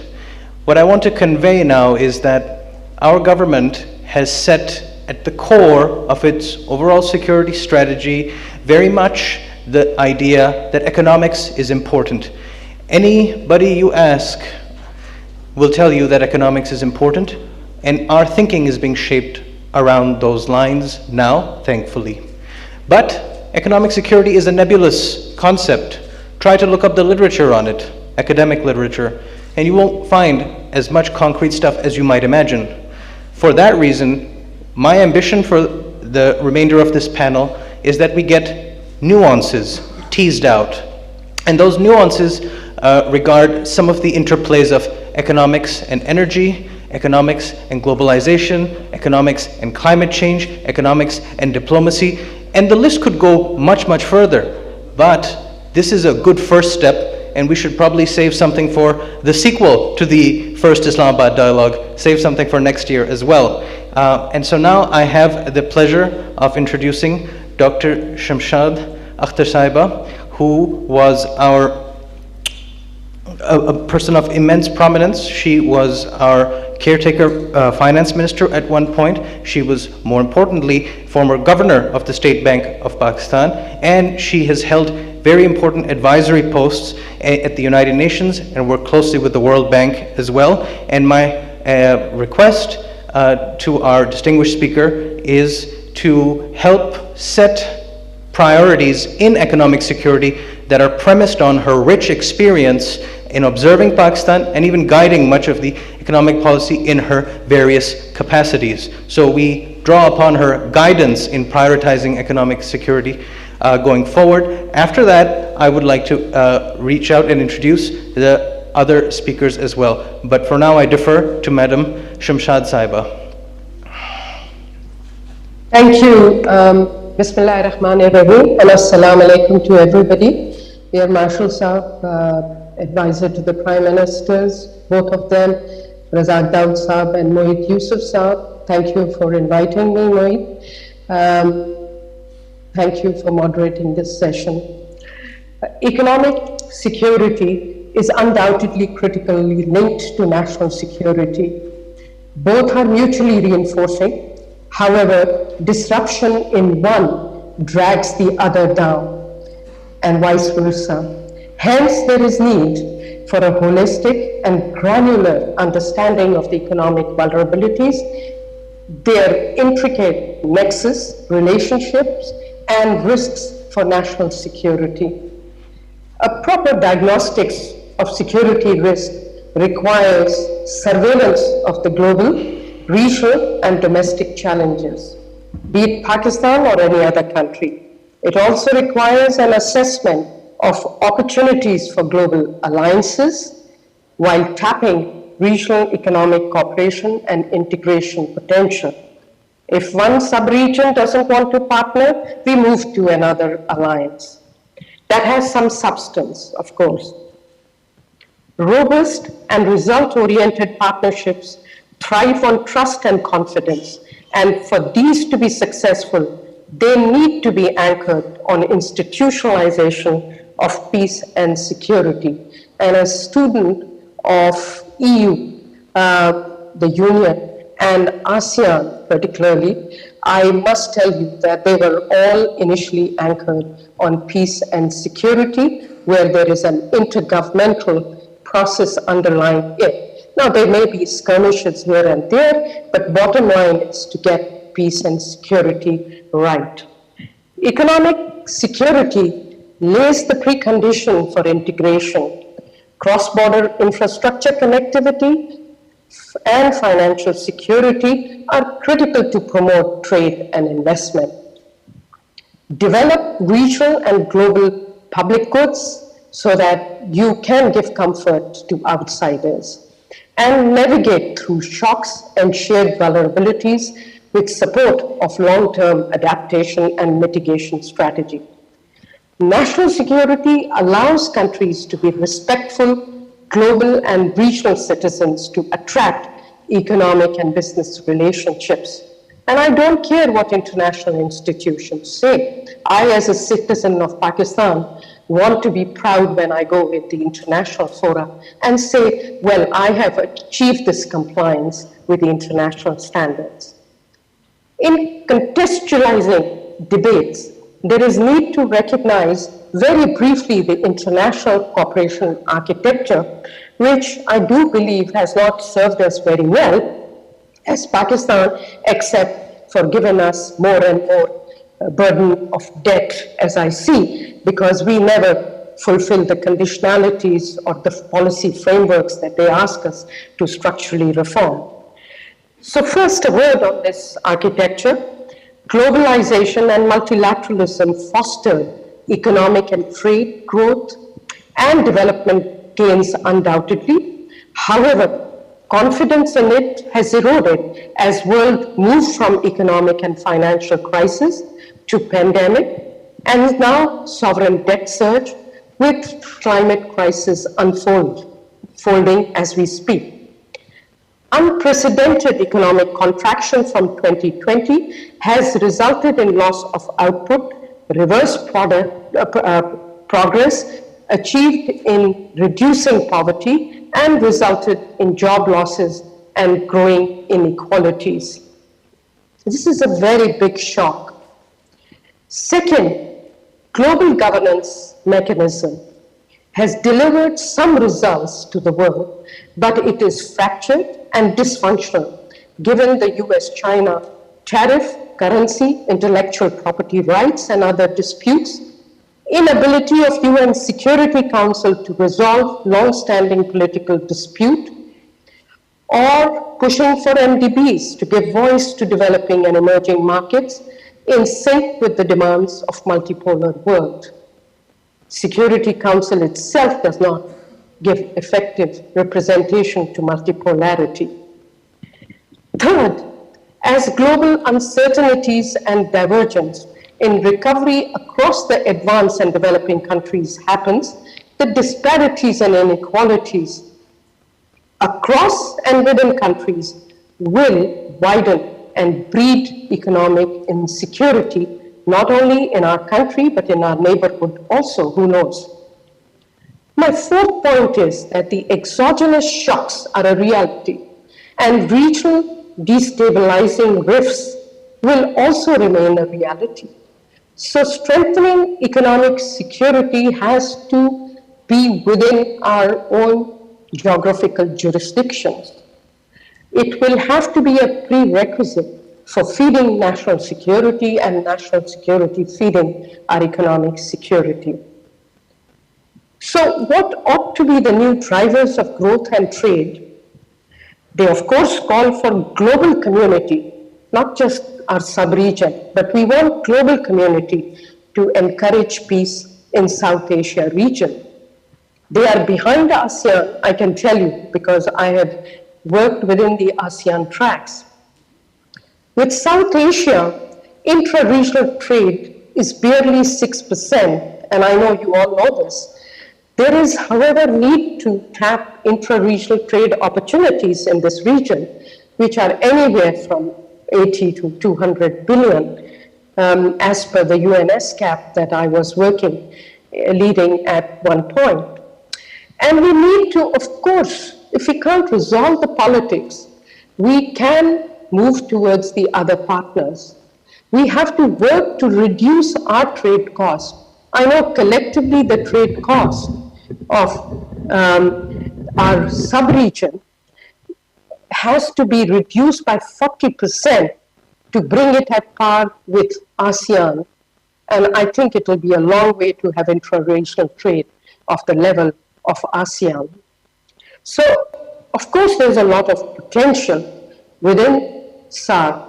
We undertook studies of SAARC power grid and market for electricity, cooperation in energy, resource exploration and trade. We developed intergovernmental platforms to develop an IT information superhighway system, promoted water security and food security.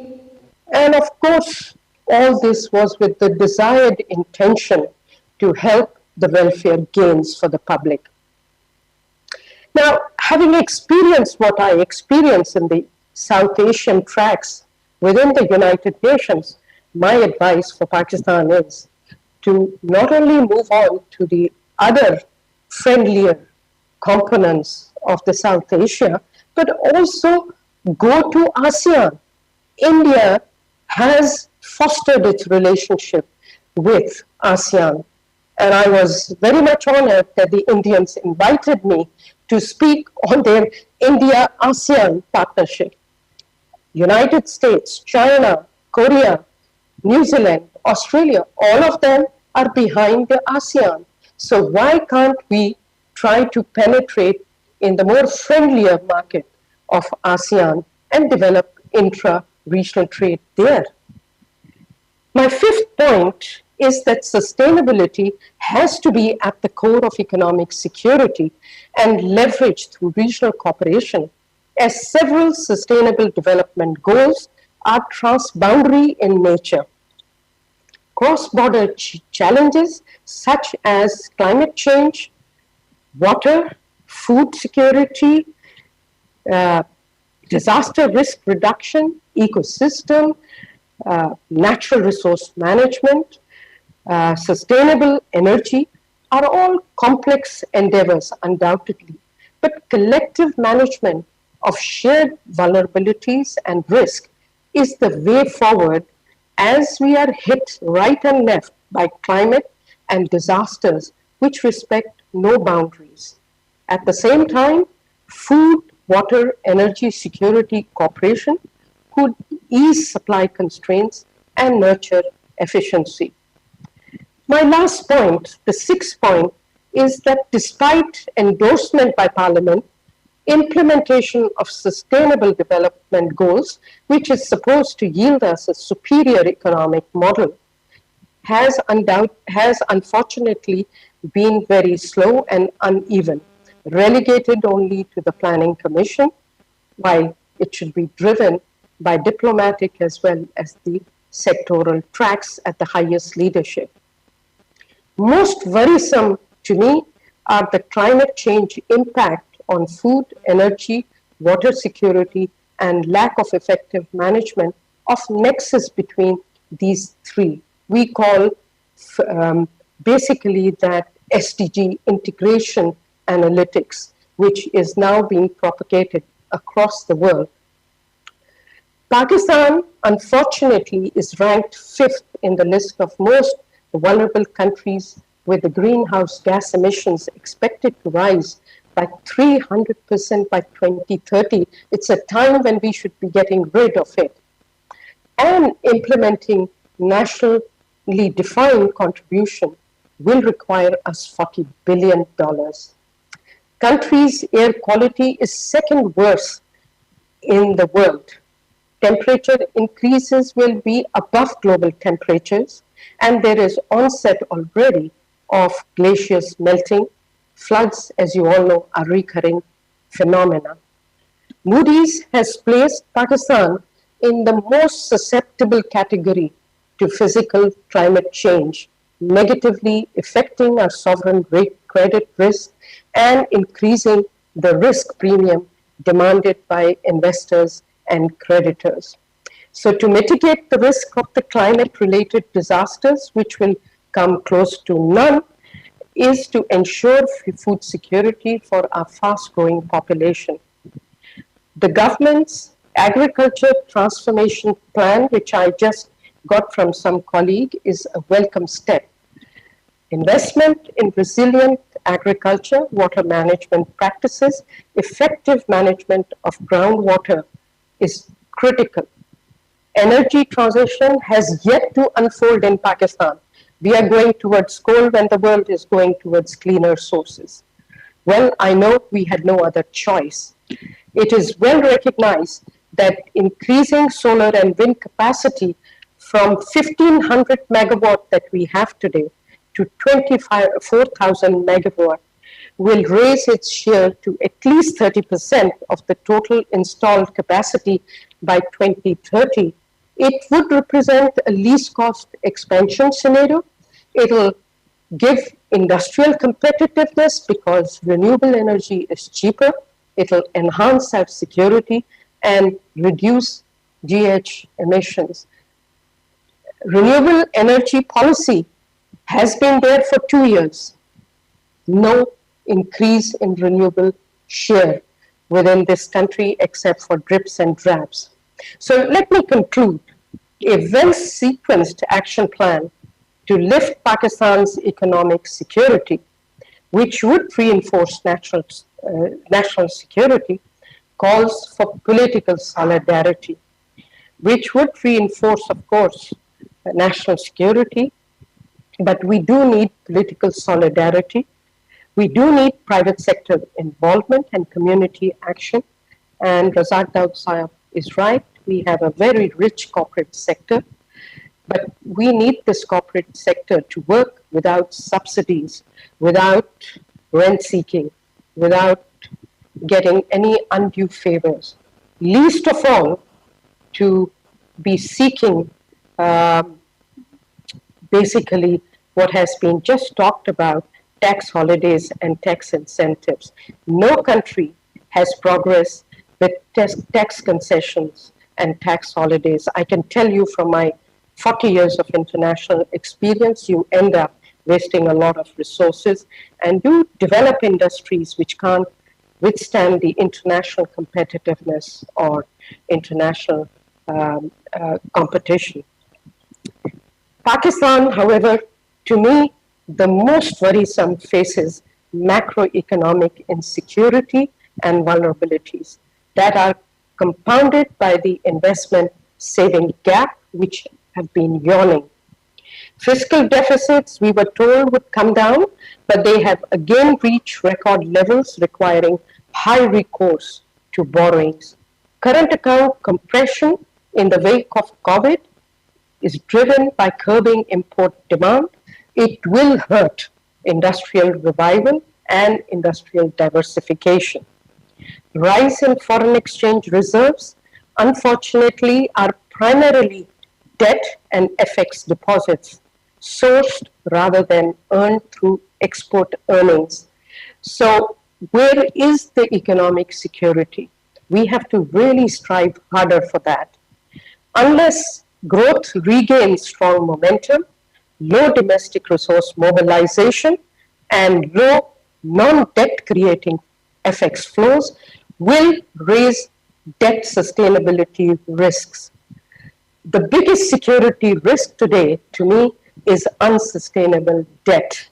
Under the baseline and downside macroeconomic scenario, public debt will peak to 98.4% of GDP and 107% of GDP in fiscal year 21, respectively, breaching substantially the federal debt legal limits of 60%.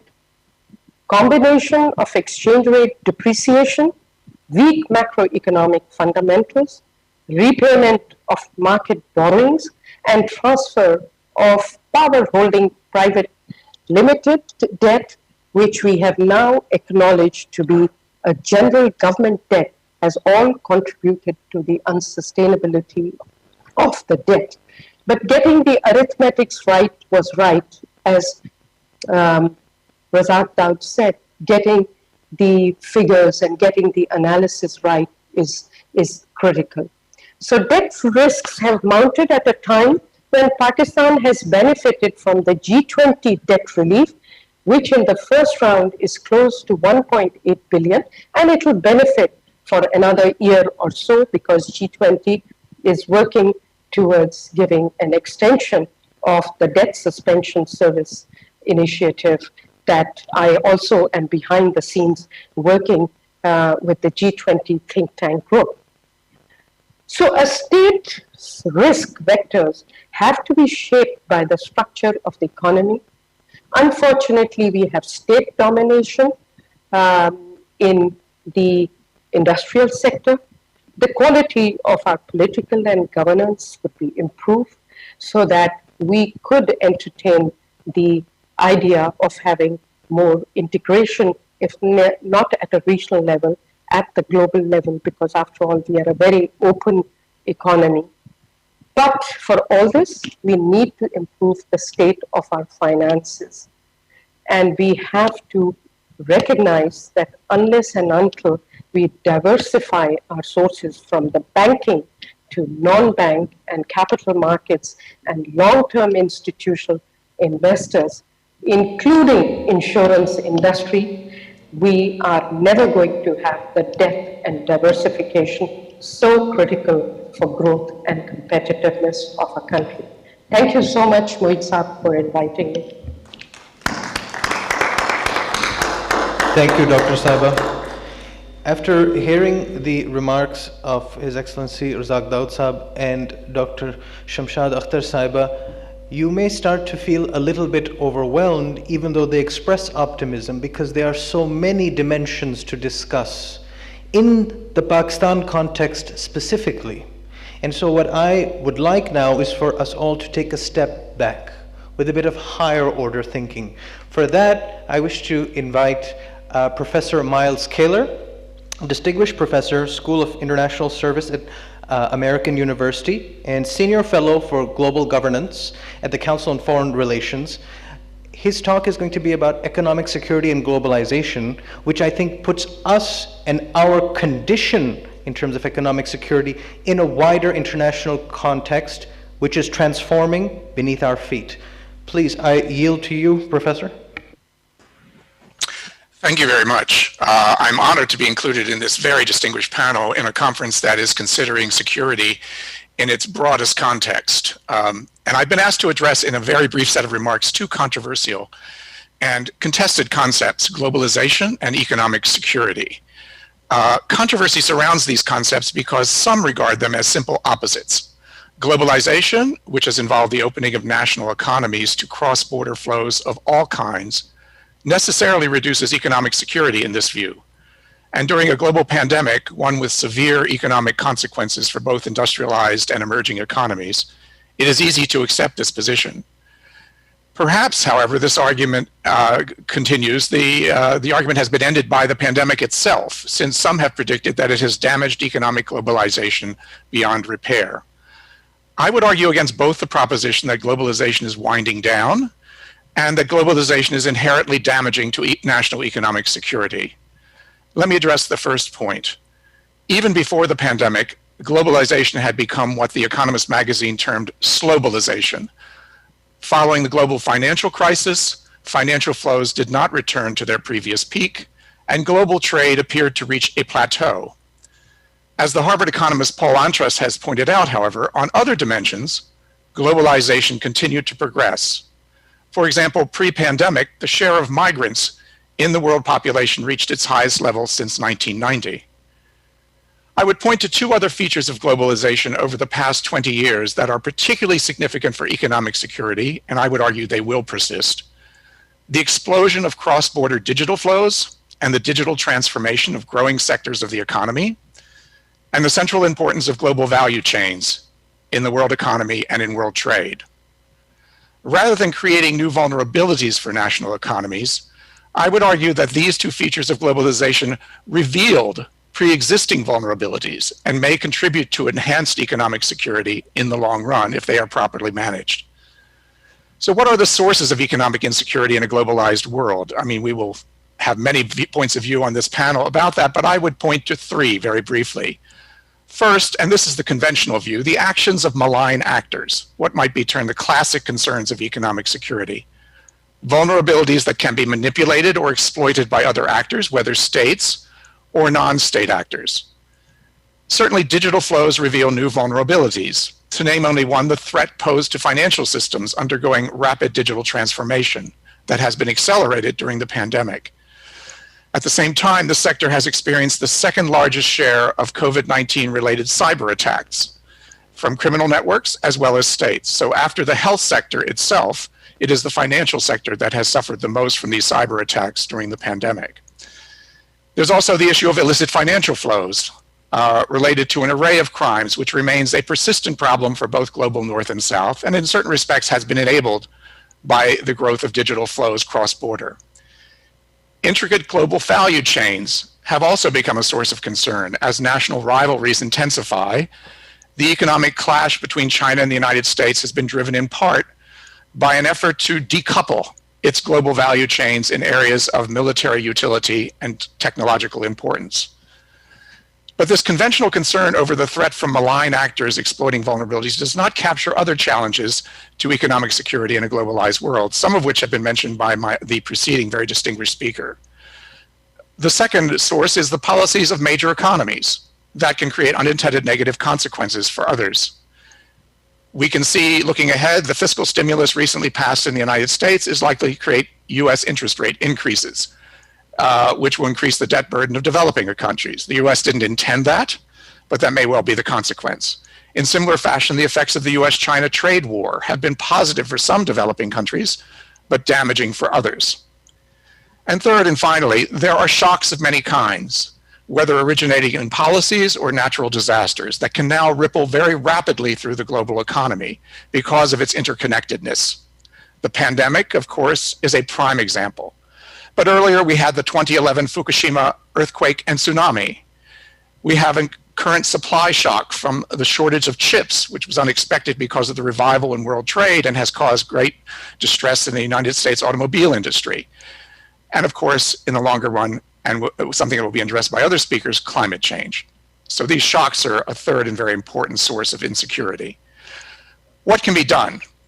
Conventional strategies become more costly in a globalized world and less effective as well. I think for solutions, we should look to societies that have managed these challenges to economic security successfully. And the overriding lesson, it seems to me, is that globalization is not the problem. It is the capabilities and institutions of societies that permit the beneficial economic effects of globalization to outweigh those that threaten economic security and economic well-being. Each strategy, national strategy to enhance economic security, carries its own risks or drawbacks. First, prevention, which is often regarded as or read as protection. So in certain cases, limited delinking or greater regulation of cross-border flows may be wise. We've now adopted a very pragmatic attitude toward capital controls, for example. But caution is also required. So far, US measures to decouple from China have not produced a reshoring of industry to the United States, and it has damaged US manufacturing employment and agricultural exports. Protection in the interest of security can easily become protectionism in the hands of powerful economic interests. Second, monitoring and filtering flows. In the case of illicit financial flows, separating good from bad flows and other negative flows as well. And here, new technologies, provided in many ways by globalization, such as using big data and machine learning, may help filtering the bad from the good. The risks are the economic cost to financial institutions and also the threats to individual privacy and control of information through this process. A third strategy is preparation and planning for possible shocks, which requires adequate intelligence and planning, but those plans will only be of value when the next shock arrives if they are implemented, and typically implemented with coherence and speed, which has not been in evidence, of course, with many of the plans for pandemics that were on the shelf in many of the industrialized countries, including my own, before the pandemic. Fourth, diversification. This is a familiar one, and this is a very helpful one because globalization actually encourages diversification. The risks in global value chains have been countered by many companies already with this strategy, and governments can clearly encourage such moves. The difficulty is that global value chains are very intricate and they're not transparent, and obtaining the necessary information about them, which is often proprietary in the hands of corporations, can be very difficult. Another familiar strategy is insurance, and that was mentioned by some of the previous speakers. It's also popular, but it can be very costly. You can build up stockpiles for certain goods. You can build up reserves at the central bank, which is also costly.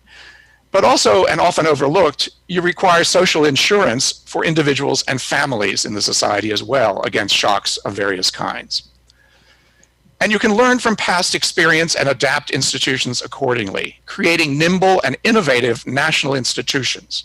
And here I would point to the example of Taiwan, arguably the most successful economy and country in dealing with the pandemic, because of the lessons it learned from earlier experience, particularly the SARS pandemic in 2003. It created a dedicated public health agency that managed the prevention and control of pandemics, and gave it the authority to coordinate other agencies of the national government. This was an innovation that really very few other governments deployed after the SARS pandemic, and it served Taiwan very well. All of these steps can be summarized by a term that was used by the previous distinguished speaker and has become popular during the pandemic, which is resilience. Applied to global value chains typically, but it could be applied to societies as a whole. Recognize the likelihood of disruptions and build in ways to deal with and minimize the effects of such disruptions and shocks. Economic resilience is finally built on trust between populations and their governments. Final and most important point, all of these national strategies to increase economic security are strengthened by regional and global cooperation. Indeed, in many cases, they will not succeed without such cooperation. At a minimum, such cooperation serves to discourage unilateral measures that produce outcomes that are much poorer at the national and the global level.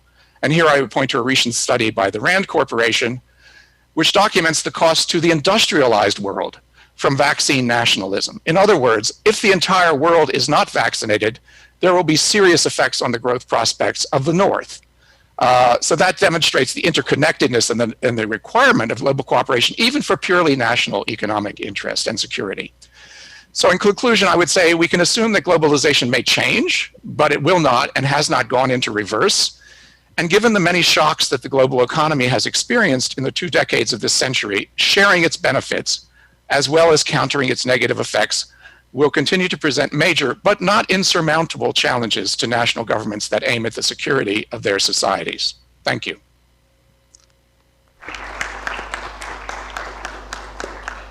Thank you, Professor.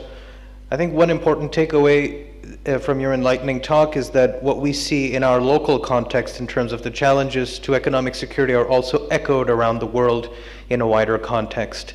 I think that's important for us to remember. And while Professor Miles Kaler covered globalization and transformation, I will invite in juxtaposition our following speaker, Professor Joe Aldi, who is a professor for practice of public policy at the Kennedy School of Government at Harvard University, as well as a university fellow at Resources for the Future, as well as a fellow at the National Bureau of Economic Research. And in addition, I should add that he not only had a great academic pedigree, but also a practitioner impact and a policy impact because he was closely assisting the Obama administration with its environmental policy. And what I would request from Professor Aldi is to share with us concepts of sustainability and partnership, particularly in energy and environment, where he has had a large academic and practitioner impact, the juxtaposition being transformation as globalization, and then sustainability through transformations. I yield to you, Professor Joe Aldi. Thank you, Dr. Johan, and thank you to the Center for Aerospace and Security Studies for the opportunity to participate in the Islamabad Security Dialogue. It's a pleasure to be with you, at least virtually. I wish we could be together in person, and I hope each of you are staying healthy as we confront and better manage the COVID-19 pandemic. I think this is a very important conversation about economic security. It is critical for us to think about the foundations for robust and widely shared economic growth, as well as the risks that may undermine economic growth, and the role of public policy in strengthening that foundation, and, to echo a term used by several of my colleagues already on this panel, for enhancing our resilience to these risks. In this context, I would like to focus my remarks today on energy and climate change and their role in economic security in Pakistan and across the world. Long-term economic growth requires improvements in productivity. Technological innovation has produced new tools and equipment, most of which relies on an energy source in order to make the labor of workers more efficient. Consider one of the most basic tasks we face, feeding ourselves, our families, and our communities. Over thousands of years, we have developed new tools to enhance the productivity of farming, to harness the power of livestock to increase farm productivity, and then to harness the power of tractors and other farm machinery to further increase the output for each farmer toiling on the land. As someone who grew up on a small farm and had chores as a child, I can assure you how grateful I was for that long history of innovation. But that kind of transition, new equipment, new technology, new ideas in concert with energy, has made labor more productive across many industries around the world. Whether it's making steel or cars or smartphones, we've seen how economies have grown as we use new ideas, energy, and people in more creative and productive ways. A reliable source of energy may not be sufficient for economic growth. We also need education and training. We need innovation in the production of new knowledge, and we need market conditions for entrepreneurship. These are all quite important, but energy is necessary for sustaining economic growth. A reliable source of energy can attract investment in new factories and service facilities, and a reliable source of energy can make it easier for our children to study and learn, and become even more productive workers when they are adults. Ensuring reliable power is easier said than done. As evident in many countries around the world, sometimes we can't keep the lights on. Even in the state of Texas, here in the United States, just last month, we had a massive disruption of the generation and transmission of electricity. Pakistan has known challenges, such as the energy crisis over the past decade, the difficulty of providing access to electricity throughout the country, and the challenge of reliably delivering power. Overcoming these challenges will create the foundation for economic growth, and in so doing, improving the welfare of the people today and their children and grandchildren.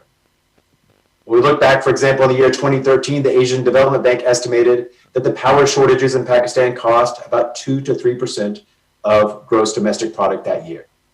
And it's not just that we lost economic output that year, it's that we're undermining the drivers of growth in economic output over time. And it's that these effects that persist beyond the current shock to the energy system that can slow economic growth. Addressing energy poverty and energy reliability challenges through the growing use of coal-fired power, however, does pose serious trade-offs, as Dr. Shamshad Akhtar noted in her comments earlier in our session. Our economic growth and our social welfare also depend on the environmental impacts of the way we produce and consume energy. While energy can enable workers to be more productive through the use of equipment and tools, the local air pollution associated with the burning of coal and petroleum products can adversely affect our public health. This pollution causes asthma, chronic bronchitis, and even premature death. It can reduce agricultural output on our farms. And there's evidence in developed and developing countries alike that exposure to air pollution increases missed work days due to illness and lowers worker productivity. Even in the United States, where air pollution is lower than in many developing countries, a 10% reduction in air pollution can increase the productivity of workers in some occupations by 1 to 2%. The use of fossil fuels around the world for several centuries has provided the foundation for our modern economies, but also precipitated the climate crisis. The concentrations of carbon dioxide in the atmosphere have achieved unprecedented levels in the history of our species. The emissions of carbon dioxide continue to rise, even if last year, due to COVID-19, we'll see a modest decline in emissions. And our emissions annually right now are about 60% greater than they were in 1992, when the world first reached an agreement to combat climate change at the Rio de Janeiro Earth Summit. The climate has warmed and will continue to warm, with average temperatures more than 1 degree C higher than the pre-industrial levels. Given the nature of the climate system, some of what we have already emitted will continue to increase the temperature of the planet around us. And when we look at all the existing capital stock, the power plants, the factories, the cars and trains and airplanes around the world, if we just use those to the end of their economic lifetimes, we're likely going to go beyond 1.5 degrees C of warming and raise the prospect of reaching and exceeding 2 degrees C. Scientists have warned us about the adverse impacts associated with going beyond these temperature thresholds, and in fact, it has mobilized some of the multilateral efforts to combat climate change, such as in the 2015 Paris Agreement, where the world agreed to limit warming well below 2 degrees C, but our actions to date are not quite up to that standard set by the negotiators and leaders in that Paris conference. When we think about the economic damages of carbon dioxide, right now it's estimated that the emissions that occur this year will impose $1 to $2 trillion worth of cost. That's the present value of all the economic damages spread over many years and across the world. But it's important to recognize we are realizing the adverse consequences of climate change today. Consider a few categories of damages. Flooding is a serious problem in the United States. It's a serious problem in Pakistan. The economic damages of flooding in Pakistan in the past decade are measured in the billions of dollars each year, with incredible disruption when we think about the destroyed homes and the farmland for the people living along major rivers. We think about the adverse impacts of heat waves, whether it's people who died in heat waves we've suffered in Chicago, heat waves that have occurred in Europe, or say the 2015 heat wave that struck Karachi. We have the adverse consequences on agricultural output, where both water stress and temperature stress can reduce our productivity of our farmlands. We think about the public health risk of greater spread of vector-borne diseases with a changing climate. They can also lower worker productivity. And we think about in general, whether we're seeing this now from lab studies or existing recent empirical observational studies of the labor market, workers are less productive in hotter environments. And as we have to spend more and more to adapt to a changing climate and to clean up the mess after the natural disasters that result from climate change, there are then fewer resources that we can dedicate to improving education, enhancing public health, building the infrastructure that also helps enable greater productivity and long-term economic growth. Indeed, recent macroeconomic research shows that warmer than typical temperatures can slow economic growth in developing countries. A 1 degree C warmer year causes a 1.3 percentage point decline in the growth rate in the year of that warmer temperature for developing countries. This effect actually isn't seen statistically in developed countries. Climate change is disproportionately harming developing countries and their economies, in part because of the disproportionate share of economic activity that is in more climate-exposed industries in developing countries, but also because there are fewer resources to adapt to those threats posed by climate change. And because this is affecting the growth rate, these are effects that are going to persist over time and slow the growth in the economy and exacerbate inequality among developed and developing countries over time. Now, this is recognized by Pakistan and its nationally determined contribution under the 2015 Paris Agreement. In that UN climate agreement, virtually every country in the world came forward to say, here is going to be our contribution to the global effort to combat climate change. Pakistan recognized its vulnerability to a changing climate, what we've already heard some in this session, noting that the threats that climate change poses to both lives and livelihoods, as well as what it can do to reduce emissions if there's cooperation with other countries. I think it's critical to realize how addressing energy poverty and increasing energy access and ensuring the full use of electricity is going to be important when we think about how we may adapt to a changing climate. Since air conditioning is something that is going to become more and more common in Pakistan and throughout the developing world, and is going to be critical as a way to offset warmer temperatures. Indeed, the energy challenge and the climate challenge are deeply interlinked in a two-way street. The way we have produced energy historically contributes to climate change, and climate change will place new demands and stresses on our energy system. Each of these are going to then pose threats to long-term economic growth. Now, we need energy to enable economic growth, but we also need to manage the risks posed by energy to the local environment and the global climate. These risks counter the benefits of energy for economic growth. And I think that's why we are seeing the global community really starting to ramp up its efforts to combat climate change. We've seen it, the EU and Japan last year say they're going to eliminate on net their emissions by the year 2050. We've seen China step up and say they will do that by 2060. And just recently, President Biden here in the United States has also pledged to eliminate emissions on net by the year 2050. We're going to need, in order to achieve and deliver on these goals, we're going to need better policies on energy and climate within and across countries. Policy frameworks that can attract investment capital to meet energy needs and address the climate crisis. Investors and inventors are ready. They need the policy predictability to really start the transformation of our energy system. Most powerful can be how we use the price of energy and to augment it with ways of pricing the pollution associated with energy, such as carbon dioxide emissions, and ways that can send clear signals to the private sector on how to deploy existing zero carbon energy, such as solar and nuclear power, and how to invest in innovation in the next generation of clean energy technologies. We need economic coordination across countries to ensure that energy access, as well as to ensure that people are not choking on the air or facing the growing threats from a changing climate. Our national policies can have important international spillovers, and not just the negative pollution impacts, but also positive economic effects. We found in some of our research that the subsidies for solar power, first in Germany and then in the United States, actually helped drive down the cost of manufacturing solar panels, which makes it cheaper for everybody people in Germany, people in the United States, people around the world now to invest Professor in solar Aldi, power because it is now competitive with conventional sources. May I just interrupt? We still have one speaker to go and we are nearing the end of our time. Yes, my apologies. Let me wrap up. I do want to close by noting the importance of how we move forward multilaterally.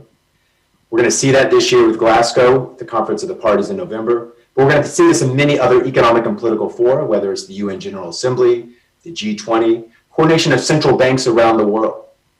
I think when we hear former central bank governors talking about climate change, as we've had already in this session, it's clear that this is an economic issue as well as an environmental one. And in managing these risks, we can promote a more secure economic environment and enable robust long-term economic growth to the benefit of all people. Let me conclude the remarks now. Thank you again for the opportunity to participate in this discussion. Thank you, Professor Aldi. There's a key takeaway from, among many others, in your talk, which is that economic security involves co-creation of value and working together. Climate and energy and all of these issues are shared problems, and I think we're all beneficiaries as countries if we work together to have a wider net of security. I'm pleased to announce that I have received permission, and I'll insinuate that it's because of popular demand, that we're extending this session by 15 minutes so that we have one more delightful speaker and an adequate amount of discussion and Q&A after. So with that note, I thank you, Professor Aldi, and now I turn to Harun Sharif Saab, who will be our speaker who has an extra burden, because now that we have covered global issues of economic security and local issues of economic security and the synthesis between them, how do we move forward in the world in terms of taking economic diplomacy? Harun Sharif Saab is a visiting fellow at the Institute of Development Studies at the University of Sussex. He is a former Minister of State of Investment for the government of Pakistan, and he has been a member of the Prime Minister's Task Force on Economic Diplomacy, which I've been a part of as well. And sir, for this economic diplomacy challenge we face, given all of these issues locally and globally, I defer to your guidance, sir. Well, thank you very much, Dr. Chauhan. Air Marshal Kaleem Saadat, President Kass, Dr. Moid Yusuf, distinguished panelists. I think much has been said. I would like to try and capture the context in which countries, particularly Pakistan, have to set up the economic diplomacy approach from a geostrategic to geoeconomics, as we hear quite often from this government functionaries. So we are living in a world where now multiple economic power centers are emerging, mostly led by China and in Asia. And that is something Pakistan has to see very carefully. It's called the Asian century, and the challenge for Pakistan would be to tailor our economic diplomacy in a manner that we catch up with the levels of East Asia or ASEAN. We have been left behind, far, far left behind for multiple reasons. We do see US-India Cold War, US-India partnership and Cold War on China to continue in the medium term, despite China's, resistance to stay out of it. But as it was mentioned, that somehow it has led to the forces of protectionism and forces of crony capitalism as well at times. Regional connectivity can play an important role, but regional connectivity is not only about connecting through roads and or travel only. It has to be knowledge oriented. We need to understand economies around us much, much better. Pakistan needs to invest. We have not even invested enough understanding China well. So this is something we need to very carefully think about. What I see in this region, which is South Asia, frankly, by now we should write the obituary of SAARC. But what's happening in South Asia is that I see two blocks emerging. One is India and the East, which is Nepal, Bhutan, Bangladesh. And second, Pakistan is very well positioned on West and Central Asia and Western China. Now, these markets in the near future are likely to be connected, likely to be interactive. And that is where the dialogue will move around sub-regional themes, not necessarily the traditional South Asian theme. Two more contextual points. So now, the point was raised that, Pakistan needs to strengthen the industrial base. I think it's an important point. But as we move towards the fourth industrial revolution, Pakistan needs to very carefully see that what kind of competitive industry Pakistan needs to have in order to go forward towards sustainable growth. If we continue putting, in the leaky bucket, which we say, which has been a drain to our, resources through patronage and subsidies, then perhaps that industrial base might not be something one should look for. Digital transformation and future of jobs. For a country with a young population, we need to see that industry will not create jobs and the advantage of cheap labor will disappear in the coming years. And that is where perhaps serious thinking on efficiency-based skills to knowledge-based skills transformation would be needed. Now, with this backdrop, what's happening, around us, I'm very, very pleased, and it's been acknowledged, the Prime Minister's commitment towards enhancing economic diplomacy, regional connectivity. This is what he said in the morning as well. The key issue is that how to manage that transformation. There is an institutional angle. There is an angle of, picking winners. So let me try and do a few points on that dimension, that how Pakistan can actually demonstrate to the world or signal to the world that yes, we can do it. The investors in private sector are key, but they look for tangible commercial transactions and capability to structure it. And opening space is only a very tiny little, step to do that. Countries have grown rather rapidly.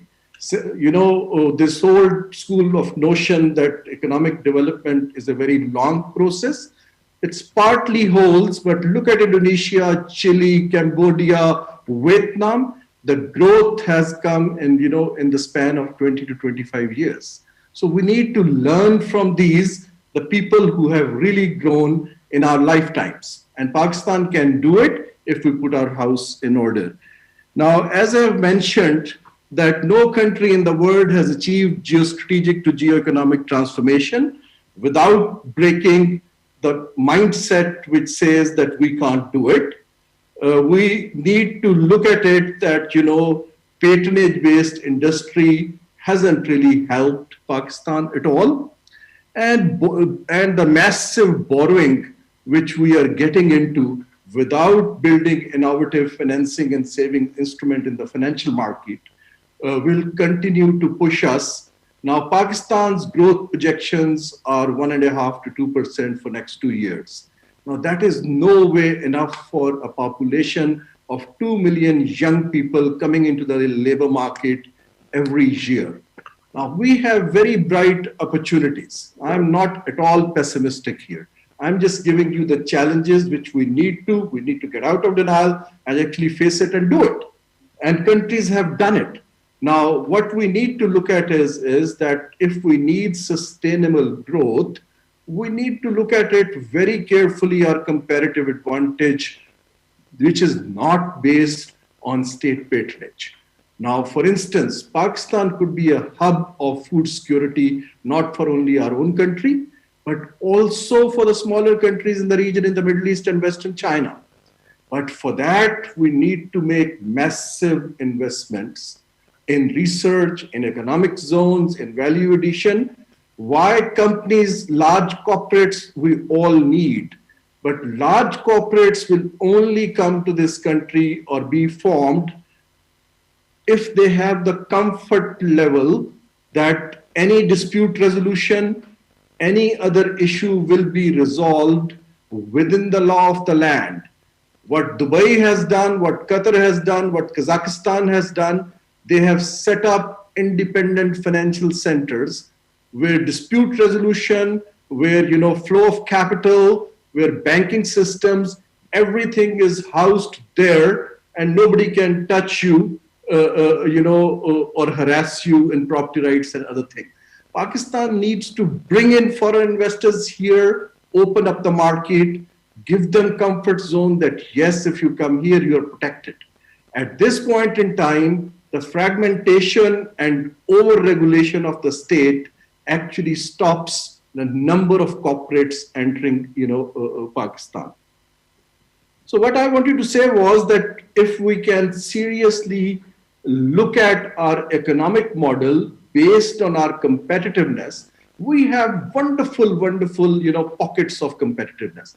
Look at the city of Sialkot, which is 13% of our total exports. Now, without any subsidy, without state support unnecessarily, they have built their own infrastructure and they're working on it. So we need to learn and leverage that industry rather than basically going to the same school which has been thriving on state patronage. So that is message number 2 for that. There are 2 more quick things I would say, and then I'll stop. Pakistan, as I said, the 2 blocks emerging. Now, what are we offering as economic diplomacy to our neighbors?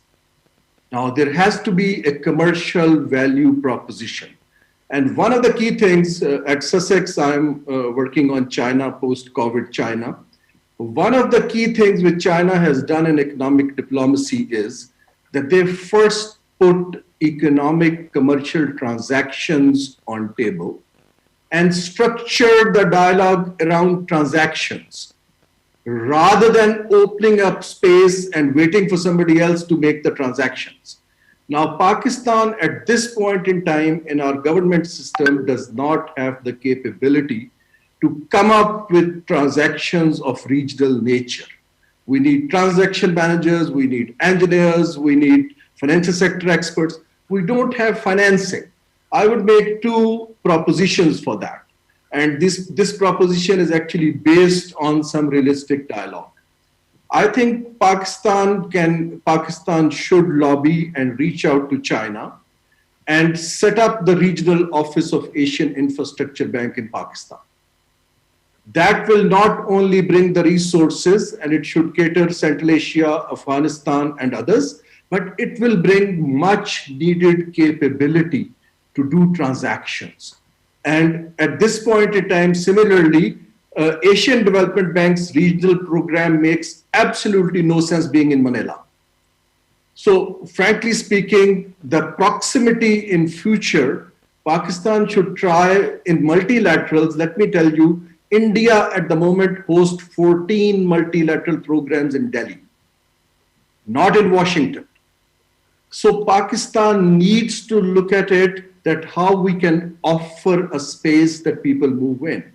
If we want to take leadership in connectivity, why can't the ECO office be moved now to Pakistan and revolved? These things are a little bit, why it's in Iran for so many years. Pakistan's prime minister is giving positive vibes. Pakistan's foreign ministers has been giving vibes, but there needs to be backup by strong institutions of commercial transactions. Dr. Shamshad Akhtar has very rightly mentioned a commercial bank-based model cannot raise the level of savings and investments which we need to grow at a sustainable level. We need to deepen the financial market and bring players internationally. There's a fear of global companies entering in Pakistan, I'm afraid. And that is where we need to break the barrier and bring them in. There is capital roaming around in the region, in sovereign wealth funds, but mind you that this will not be translated into transactions unless we put together the projects which are not only viable, but also we ensure best corporate governance, that these are managed on international standards. And private sector could do it. It cannot be done in the state. And we saw when, the money was asked for friendly countries to bail us out, it was linked to an economic package as well. We struggled to structure the economic package. In 2.5 years, we could not do privatization alone. So my question is that strengthening these institutions, taking them out of the ministries which are already not efficient, and handing over to professionals will give a signal. Foreign Office, many countries in economic diplomacy, they have created a cadre of economic diplomacy. So maybe if 10 countries are priority, we should put on the best ambassadors there and create incentives for them. Still, our ambassador would like to go to Geneva's and New York's and Washington's, not there. So these are few thoughts, because the world honestly is looking for signals from Pakistan that this is a country which offers potential, but can also do transactions and ensure, property rights and dispute resolution. So these were few thoughts, and I remain optimistic and very happy that this dialogue is happening. And I congratulate the organizers for organizing it and giving me an opportunity. And sorry for the Pakistani colleagues, I perhaps took some of their dinner time.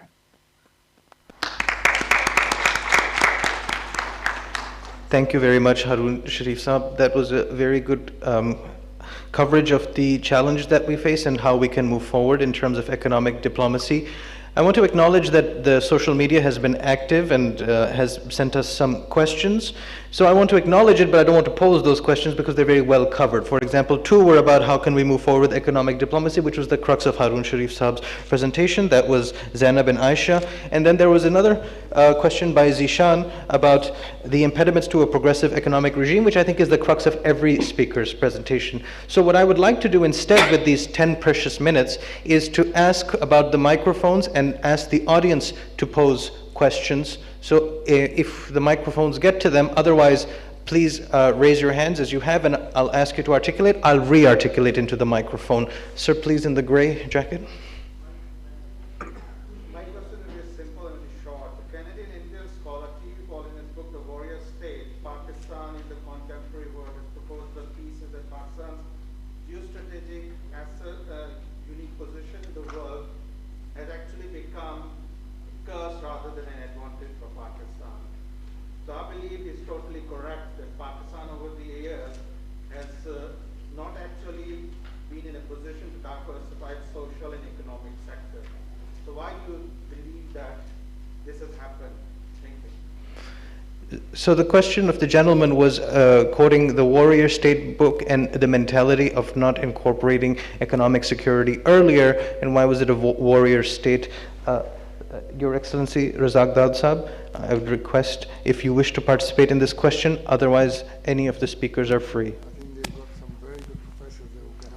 Right, sir. So I'll request particularly Shamshad Saiba and Harun Sharif Saab, why do you think that this transformation in mindset wasn't adopted earlier, and how can it be done at a short interval, let's say?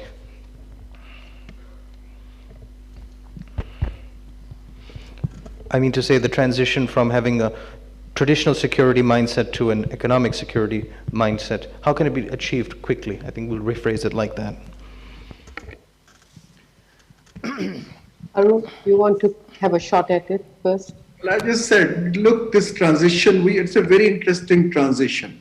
And this is what I'm trying to say, that once the leadership has taken a position, and a very positive position, because that's where the word is going, let's not get into the past that why we couldn't do it. There are multiple reasons Pakistan became a proxy state or whatever. Now, if we need to achieve this transition, that's what I'm trying to say, that we need to believe, and it has to be transactions-led. It cannot be done through talks only. So Pakistan should be able to offer, commercially viable transactions to partner countries, and selected countries. Our capacity is very limited. So we need to, rather than just reaching out to rest of the world that we are open for economic diplomacy, we need to very carefully target, and I would say ASEAN, I would say Central Asia, I would say Western China, and a few countries of Middle East, not more than 8 to 10. So a practical way forward. The moment nothing will succeed like a success. Right, sir. So far, our projects of international nature have really gone bad, either because of policy inconsistency or some disputes or Pakistan's, capability not to manage it well. And we need to look at it very carefully, that how we could do. And for frankly speaking, there are very easy transactions which we can make, not only with Afghanistan, but also, we can offer to the Middle East, as I said, the food security. Pakistan could be a hub of, a digital services system here in Pakistan for the neighborhood. But for that, we need to put that composition on table. The mindset that somebody else, like a donor country or an outsider, will come and make it for us needs to be stopped. It has to be done by ourselves, and private sector has the capability. Thank you, sir. Dr. Shamshad, would you wish to add to that? No, I think Arun has covered it. My own view is that we may think we never paid attention to economic security, but I have to tell you, in my earlier days in Pakistan, when I was at the World Bank office and was dealing with multiple sectors and multiple planning as well as other subjects, I have to say, I think Pakistan did connect with economic security issues. The fact that Pakistan had early on self-sufficiency in food, Pakistan had better institutions at one time. So it's not as if we never paid attention to economic security. We did. It's just that we got lost somewhere because of the war on terrorism, the dedicated attention that could have been given to long-term economic development and economic growth was somewhere lost. And second, I think we forgot to build institutions, and we got carried away with emulating this model or that model. When we have now we have recognized that institutional building and partnership with the security institutions will reinforce our strengths. And as we can see, we are talking about economic security not on a standalone basis, but with the national security organs is how I would take it. And over the last few years, I think there has been a conscious attempt to dovetail these. And I think hopefully with this experiment, we should be able to reinforce the nexus between economic security and national security. Now, economic security is a huge subject, and we need a lot of homework to be done, as some of us were alluding to, like trying to figure out how do you get the climate right, how do you get the energy right, how do you get the water security. And it's not as if these subjects were not studied during different periods of Pakistan. They were, but they weren't like glued as they are being glued now by this event. I hope I was able to answer that. Absolutely. In the interest of time, I just want to make one more comment because I think it adds to the coverage of the topics we have. Economic security has so many different facets, and we understand that. Mushkilein itni ke aasan ho gayi. There's so many mushkilein, but we are all optimistic. There's also a question of macro and micro. A lot of our discussion today, based on what I had requested, was macro, but I want you to think about microeconomic security, which is, for example, that there are 40,000 road deaths nearly in Pakistan every year, and usually the people who die are the breadwinners. So the family that is affected by the road death of one person has lost its economic security. So it's not something always to think about in the abstract, but it's something very visceral. You will actually know people who have lost their economic security. And from that micro stance, we go out to macro. And with that, I think We've demanded a lot of patience from our speakers, our audience, both virtually and in person. So President Saab, Air Chief Marshal Kaleem Saadat, our keynote speaker, His Excellency Razak Dawood Saab, our distinguished speakers who are in Cambridge, Massachusetts, Washington, Islamabad, and Karachi, our audience physically here and virtually. I wish to thank you, and I also wish to thank the National Security Division for having organized the first Islamabad Dialogue, and it has been a wonderful experience for all of us, I'm sure. Thank you very much. If I may ask, the speakers have done an excellent job. We are not really magnanimous with our applause, so can I ask for an applause for all our speakers?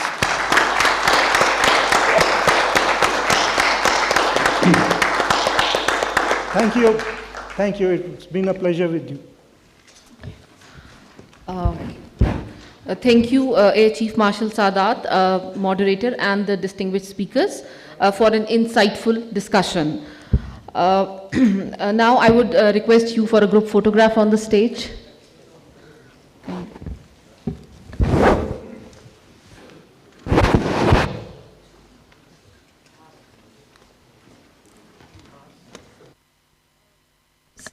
Wear your masks.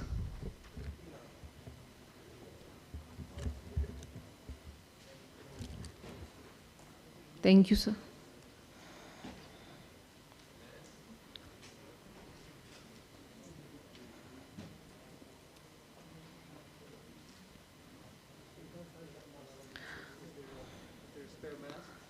Okay,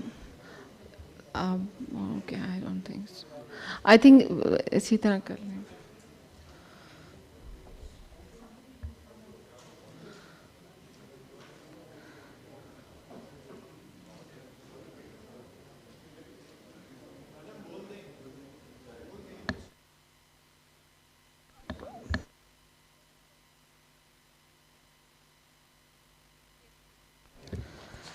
Okay, this brings us to the end of the first day of the Islamabad Security Dialogue. For the second day of the Islamabad Security Dialogue, we will be joined by Chief of Army Staff, General Qamar Javed Bajwa, Foreign Minister, Mr. Shah Mahmood Qureshi, Ms. Hina Rabbani Khar, Mr. Ali Jahangir Siddiqui, Dr. Sania Nishtar, Dr. Faisal Sultan, Mr. Malik Amin Aslam, Ambassador Jalil Abbas Jalani, Dr. Huma Bakai, Mr. Mushahid Hussain Sayyid, Dr. Hu from China Institute of Contemporary International Relations, Ms. Laurel Merrill, and Ambassador Dr. Akbar S. Ahmed.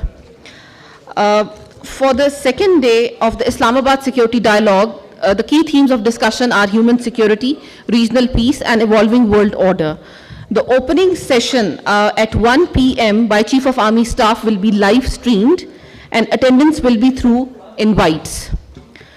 Another announcement that the remaining dialogue sessions from 3 p.m. onwards will be virtual with restricted physical presence from media, NST, and advisory board think tanks. Thank you very much.